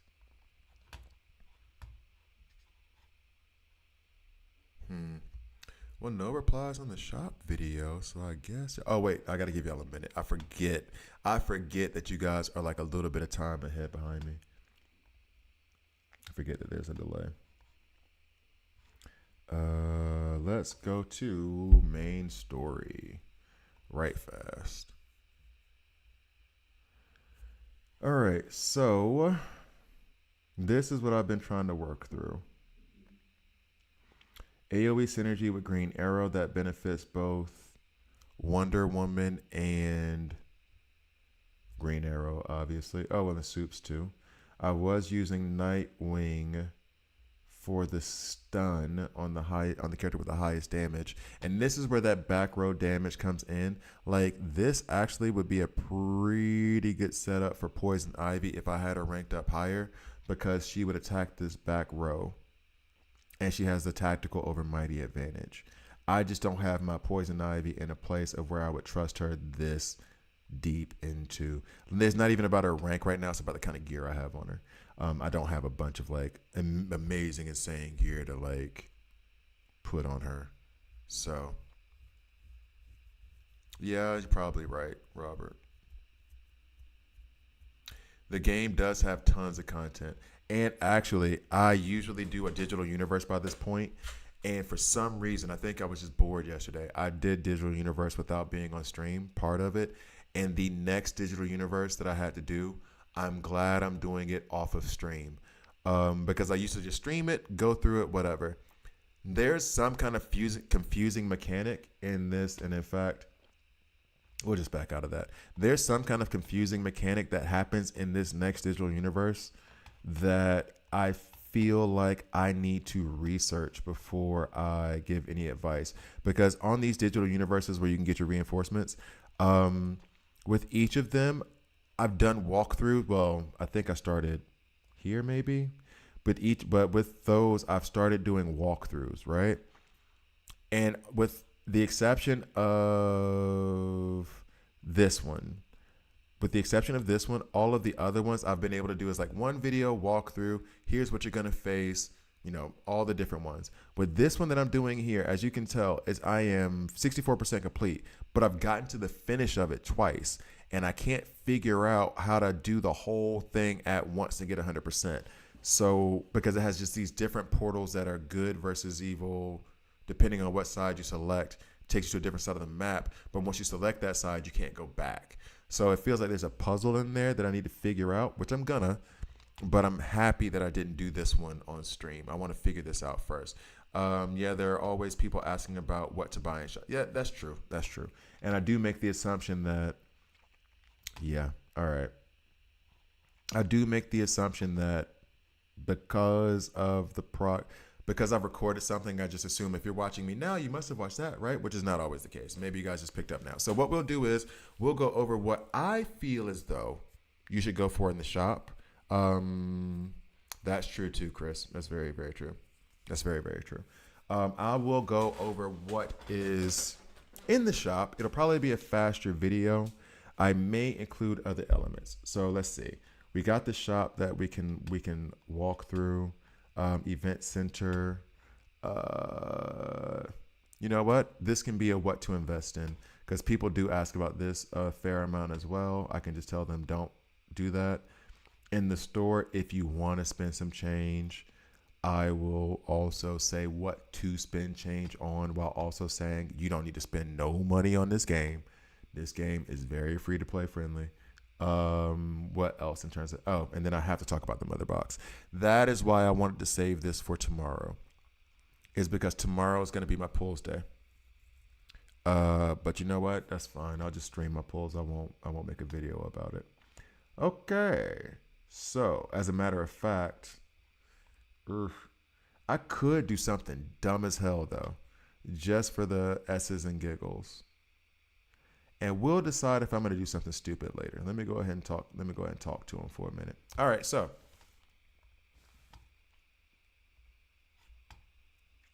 and 3, 2, a question that you get in all of the games that are like this is, I have all these diamonds. I have all this gold. What should I be buying? Well, you know what? I'm going to tell you what you should and should not buy. I'm not saying whether or not you should listen to me. Let's get to the video. All right. Also, the Batmobile reinforcement, I managed to already get to. Yeah, the Batmobile reinforcement is actually, no, it's really, I was thinking of the tank. The Batmobile is actually pretty damn good. I would like to rank that up more, although I haven't put those resources into it yet, which might be to my detriment. But yeah, getting it, everybody should be able to get free to play. Everybody should be able to get the Batmobile at least within that 2 week period. If not that, maybe not within the 3 days, but in that 2 week period, you should be able to get to it. So in any case, now she's over there sleeping, full belly, scream at me, full belly. Now she's sleeping. I can't. All right. Okay. Here we go. So, and 3, 2. Hi guys, I'm Gravy here, and this is a DC World Collide video. In this video, I'm going to go over what you should invest in: diamonds, gold, and I don't know, basically anything in the game. That was a very clunky opening, but we're going to ride with it. So basically, as you have your diamonds and your gold, one of the things that I'm going to say to you is it should be pulling with your diamonds. It should be pulling characters using the tokens as much as possible with your diamonds, with a couple of exceptions. One of those exceptions are these here. It is these rare character fragments and these elite character fragments. Now, for me right now, what you guys are going to have to realize is that these shops, which I think is actually really cool, these shops display different things depending on what main stage you've cleared. So I've cleared up until I haven't made it to 2830 yet. So my shop is going to look different than yours, especially if you just started out. So the things that I have to tell you are going to be more centered around theory than actual buy this thing. But for example, if you have the spare gold, which I kind of don't right now, I would love to buy this. And in fact, put it this way, this is so important for emblems for me. I only have 800K and I'm going to buy this. That's important when you finally get to emblems. I will buy this. I'm going to get some money back. I'm going to get some gold back when I go through my supplies and all that other stuff. It's cool, but it's very important to get those emblems worked on. However, I'm not spending 1,000 diamonds on them. For example, do not buy any of these timed deals with diamonds. Now, these resources are pretty awesome because it's 8 hours of titanium, 8 hours of experience, 8 hours of gold down here at the bottom you see. Why is that cool? That is because when you do receive those resources in other game modes, when you've completed something and they've given you like 10 of these or 10 of those hourly based resources, the reason why that's so awesome is that, let me pull back just a sec. In this scenario, I should not be clicking on this right now. Don't click on this too often. Just let it ride, but I'm going to click on it now to show you something. As you progress in the main stage, these numbers go up, right? So if you do not need the gold per se, you don't need the XP per se in that moment. If you wait and get more of the main stages cleared, then literally like investing in a stock that's going up, the value of those hourly resources, of those hourly resource things, goes up with you. So getting them and then pulling them immediately, if you don't need them, if you need them, go for it. But if you don't need them, save that. Hold back on it. Just wait a sec, because the longer you hold it, the more valuable it becomes, because hopefully the more you're progressing through the game. So I would say just hold off on that, period. I hope that made sense. I'm hoping that makes sense. All right, next. So that's the explanation for these hourly resources. However, all that being said, do not buy these for no diamonds. They're never going to be worth it versus what the diamonds can get you. No, they're not. All right, so then next, I do not buy any of these resources with diamonds outside of these two, like I was trying to say before, the rare character frags and the elite character frags. Now, for me, in this shop, it's 180 for 30. It says 300 now because every time you buy them, it goes up. Same thing for the elite. This started off at 360 or 380. I buy it once. It goes up to 600. I stop. I get this every morning. The one over here that you see is sold out. I think it wasn't a lot. I think it was like 140,000 or something like that. If it's gold, I get it. I'm going to buy it for gold. Sometimes that's a rare, sometimes it's elite. I'm buying it regardless.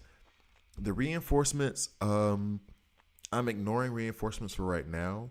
However, I do not know whether that's a wise decision or not.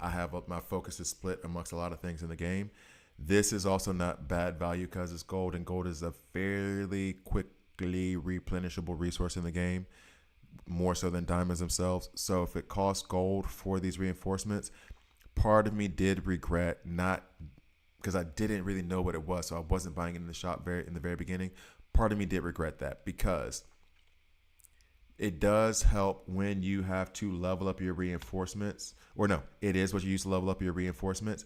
And I can't unlock this unless the previous reinforcement, which is TT, the tiger whose name I can't pronounce, is up to level 160. It would be much easier to take TT up to level 160 if I had more of the thing that's used to level him up. Now, level her up. Now, I assume it's a her. But though I could do it now, I'm not going to. And I do have more of these resources, but that's because I've been basically ignoring them. I will probably sometime soon start doing this using the gold. Right now, I'm focused more on gear and leveling up. Back. So those I would say it's okay to put resources into. The emblems, definitive. Titanium, definitive. The reinforcements, for me, less definitive, but still do it. And then these character fragments. So in my standard fashion, I will say green light to this titanium, red light, green light, red light, green light, like a yellow, it's about to turn yellow though. Red, green one time, red. I do not buy gear with diamonds. All this is red. When we get to the cards and the crystals, this is more superficial. The adrenaline shots are big red. You can get these, can revive your entire team roster in Elseworld. So if you have one character in Elseworld that falls, don't use the adrenaline shot. Wait till you have like 5 of them fall, then use the adrenaline shot. Get to a point of where you can't get past a certain thing. Even if you have like only 3 today. On the last stage of Elseworld for me, I had 1 character fall right before the last stage. Then I took the next 5 in. All of them fell on the last stage, so I only had 3 characters left. I put those 3 characters up, and actually those 3 characters beat the final stage. However, even if they hadn't, I would have been able to revive all, I think it was like 11 I just described, like 11 characters with 1 adrenaline shot. So it wasn't worth it for me to use that 1 adrenaline shot on 1 character. Use it on 10. Just keep tossing all of your characters in there as fodder until they've taken down. Because remember also, the health and the health of those characters in Elseworld that you're facing, the enemy, that's persistent. Your health is not persistent. It resets every time you go forward. However, their health is persistent. And so if you take off 50% of their health for all of the characters, that stays there when your team dies. So be sure to not buy these. You get these daily from, I think it's called Security Plan. You get those daily from Security Plan. You should be able to clear Elseworld without losing a tune, and everybody's going to have a bad day. A couple bad days. But I got like 20-something of these bad boys stored up. 23. I'm good. The crystals, this is superficial. I can buy 415 for 450. I'm buying this, and maybe I would today, but I don't think I will. If I'm trying to make a push in arena so I can get up to like Grandmaster 2 or 3. 30 for 1 is not a horrible value to me when I consider that 200 gets you a encrypted token that will get you 1 pull. That's potentially an uncommon.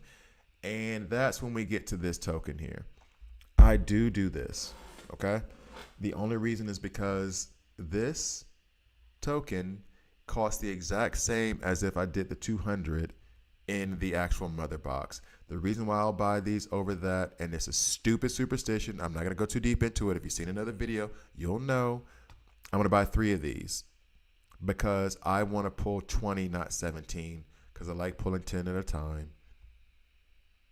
I think it gives me better odds. That's the superstition in me. The math guy in me is like probability is probability. It don't work like that. I'm of 2 minds. What can I say? I'm complex.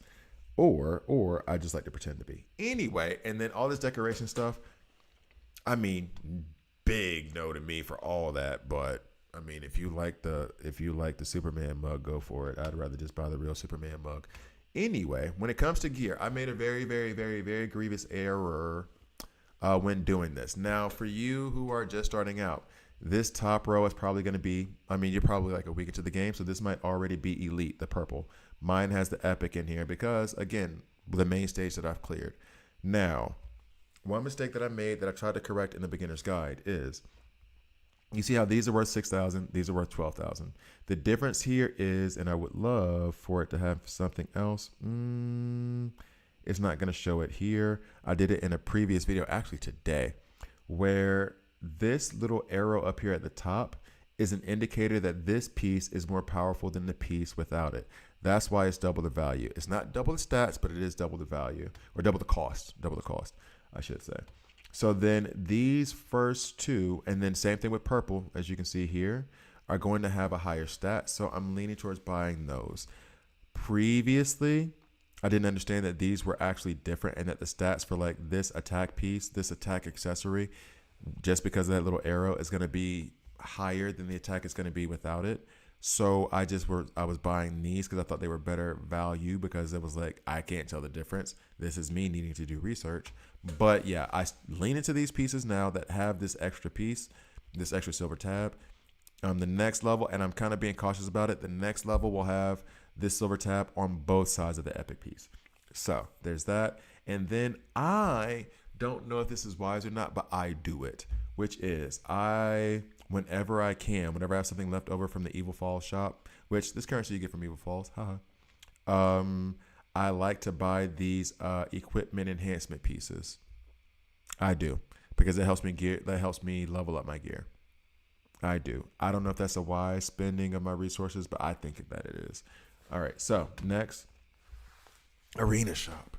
Now, you guys may have seen the video where I was, you probably haven't unless you're on stream, where I have said that I am demoting Lex because I just cannot get him to work. He's not a tank for me. He is someone who's more support, and he calls assist, which I like. I used arena credits. The dual credit is what it's called, I think. The dual metal. I used dual metal to buy this today, so I could take Lex up to rank 8. And then I had like 44 of these things, and I already had like 20 of his frags from like the trials or whatever. So I had enough to do it. I just need to buy it here. For having to only do 5 and then have the rest, pretty good value.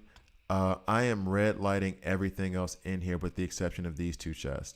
Red light to this epic chest because 6,000 to get random epic. No. You know how much you have to save up to get this amount? No. I would rather just pull them with diamonds. I don't need that. Bane, Red Hood, Bizarro, Zatanna, they are way too easy to pull from the mother box, especially if you're using that desired tab thing. So that's a big no for me. Elseworld. Everything here is a red light except for these 2 chests at the bottom. And the reason why these 2 chests, just like I was saying before in the base shop, and in case you don't know, you need elites and epics. You need elites and rares to rank up your epics and your legendaries. So getting their fragments helps rank them up. And if you get 10 fragments from each of these, you can rank them up. It helps. So it's just a different way of spending resources without having to spend your diamonds to get more elite and rare fragments. Elite Arena.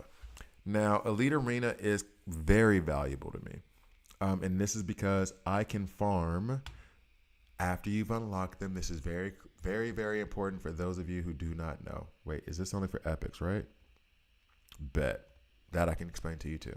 This is very, very important for those of you who don't have your legendary yet. This does not unlock your legendary. This only provides you frags that will allow you to rank up the legendary you already have.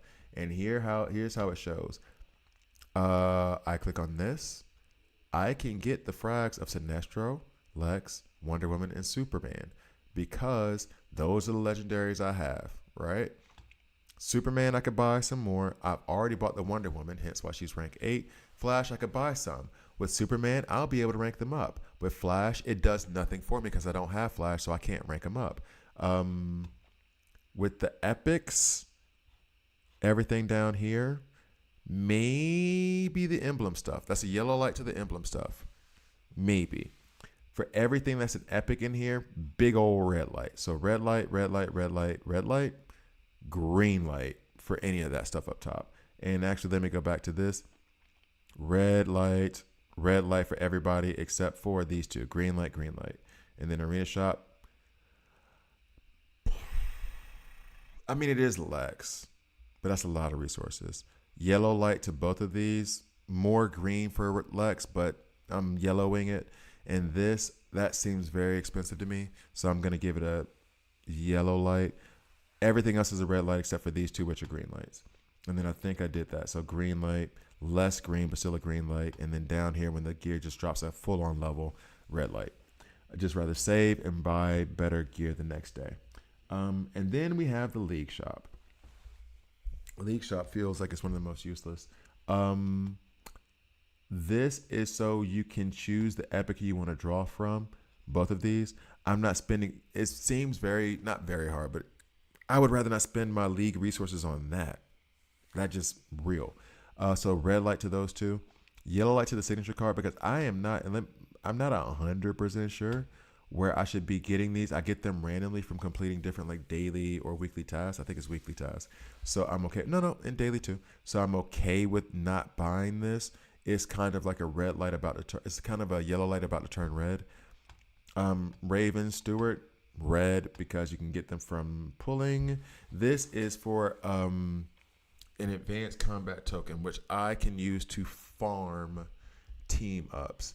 I would 1,500. That is, you can get a lot of resources from the advanced simulations. You can. I'm gonna yellow like that, but that yellow's turning red. Artifact pulls. I don't like it because it's random and it doesn't even guarantee an artifact for you. It's just they're going to give you something. So I'm going to red light that one. I will yellow light these with the idea of this is a break glass in case of emergency situation. If you're like 1 away, sure. If you're like 4 away, sure. If you're not, hold off. You don't need to rush it. It's fine. Green light here because with these you get to pick the epic level 1 that has this, whichever one you want. So that's a green light. This is a green light. These are less green light because they're not going to have as high as stats, but still green lights. And then I'm going to say yellow light to the equipment enhancement pieces that'll help you help you level up your gear. And I'm not trading in currency for gold. No. So now that is the base shops. The next thing I wanted to show was why I would buy. Let's go back. Why I would buy this for value. So, with, you know what? Okay, just remember, 30 of these frags cost 180, not 300. 30 of these frags cost 360 or 380, not 600. All right. When we go back into the mother box, when I go to pull from Epic Recruitment, it costs $200 to pull 1 token. With that, $200, 200 diamonds to pull that 1 token. With that 200 diamonds, I have a 47% chance of getting something that's useless. Now, granted, they give you like 20 minutes of titanium. Who cares? Useless. I mean, not useless, but not useful, not full of use. So I have, with 200 of my diamonds, I get a 47% chance for something I can't use for real. Or I spend 180 diamonds and I use 30 rare character frags to help rank up whatever epic I need to be ranked up. Now, also bear in mind that while we're going through ranking them up with the rares, even if you do pull a rare here and it's a duplicate, you're only getting 10 frags. I mean, that makes sense, right? That makes sense. To buy 30 at 180, so a 10% discount, as opposed to a chance to maybe get 10 frags of a rare or an elite. We can do the 360 one. The 360 gets you 30 frags of an elite. There's only a 20% chance of getting an elite here. And if I do, it's only going to be 10 frags. So to me, the value does not make sense in terms of spending when you have to spend the diamonds on epic pulls over those 30 fragments that are going to be in that shop. Now, outside of that, all of your diamonds should go towards pulls. All of your diamonds, and while you're in this early game stage, should go towards pulling characters. I would recommend that you pull them from here, weekly recruitment. This week's recruitment, 20 out of 30. What that mean? What's this? What is this? What is this? It says guarantee epic here. So I got 20 out of 30. I don't even know what that means. Anybody help me out with that one?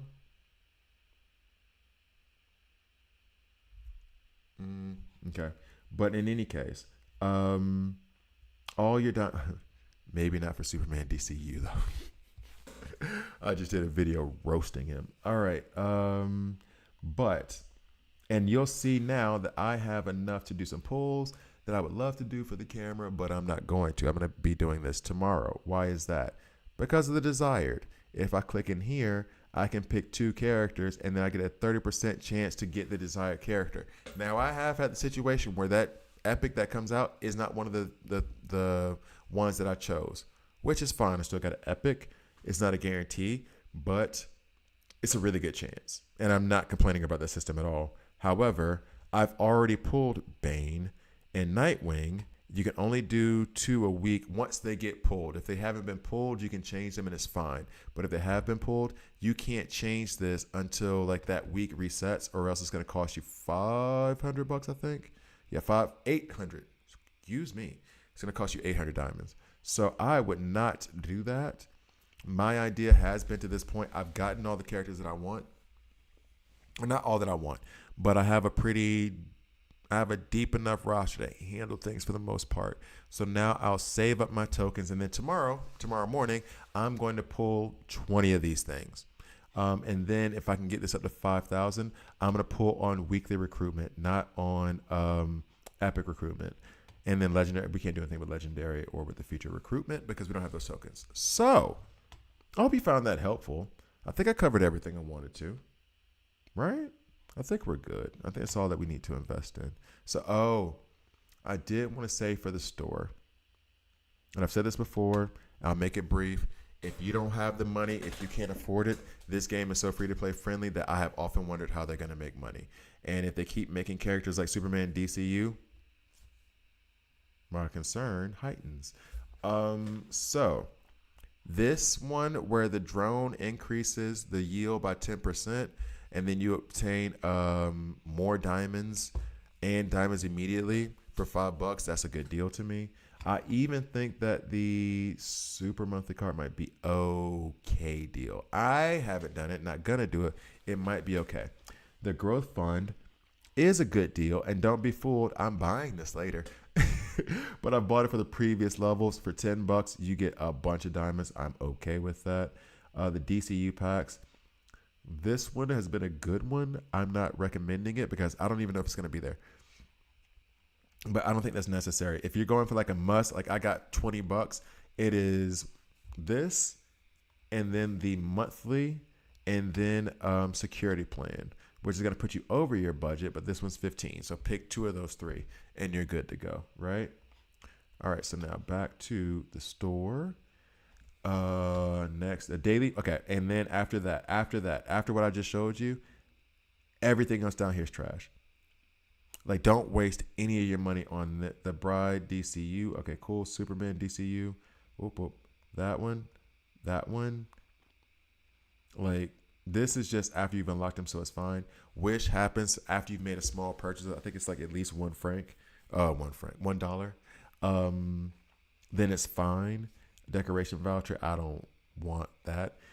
So everything else, with the exception of the monthly privilege and the growth fund, everything else you can ignore. So I think that's got it all. Thank you guys for watching. Please please subscribe. If you don't like it, subscribe and dislike. I'm okay with that as well. I'll see you guys next time. I got a stuffy nose that suddenly came along. What in the hell? And I need to check. Bop, bop, bop, bop, bop, bop. Oh no, we're good. We are good. I always feel like when I don't check my phone for a while, that's going to be the moment my boss is like, yo, we need to do this now. Like, dang.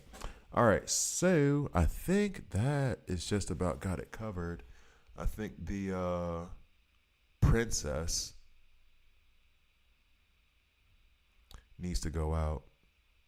She's just staring at me. I don't want to say it because then she's going to come at me. I don't know if she's trying to check to see if I'm upset at her or if she's like about to go off into her diva-ness again. She won't scream again because the food thing is gone. She's just going to stare at me. Okay. All right. You don't intimidate me. I ain't scared of you. I'm a little scared of her. All right. So let's see. Next. Oh, yeah. Team ups, which I just failed one because I let the timer run out. I meant to go at this again. And I let the timer run out because I was streaming. I really wonder if global servers will ever get the legendary refinements. What? Oh, legendary reinforcements. You mean the new one? Yeah, because I don't have the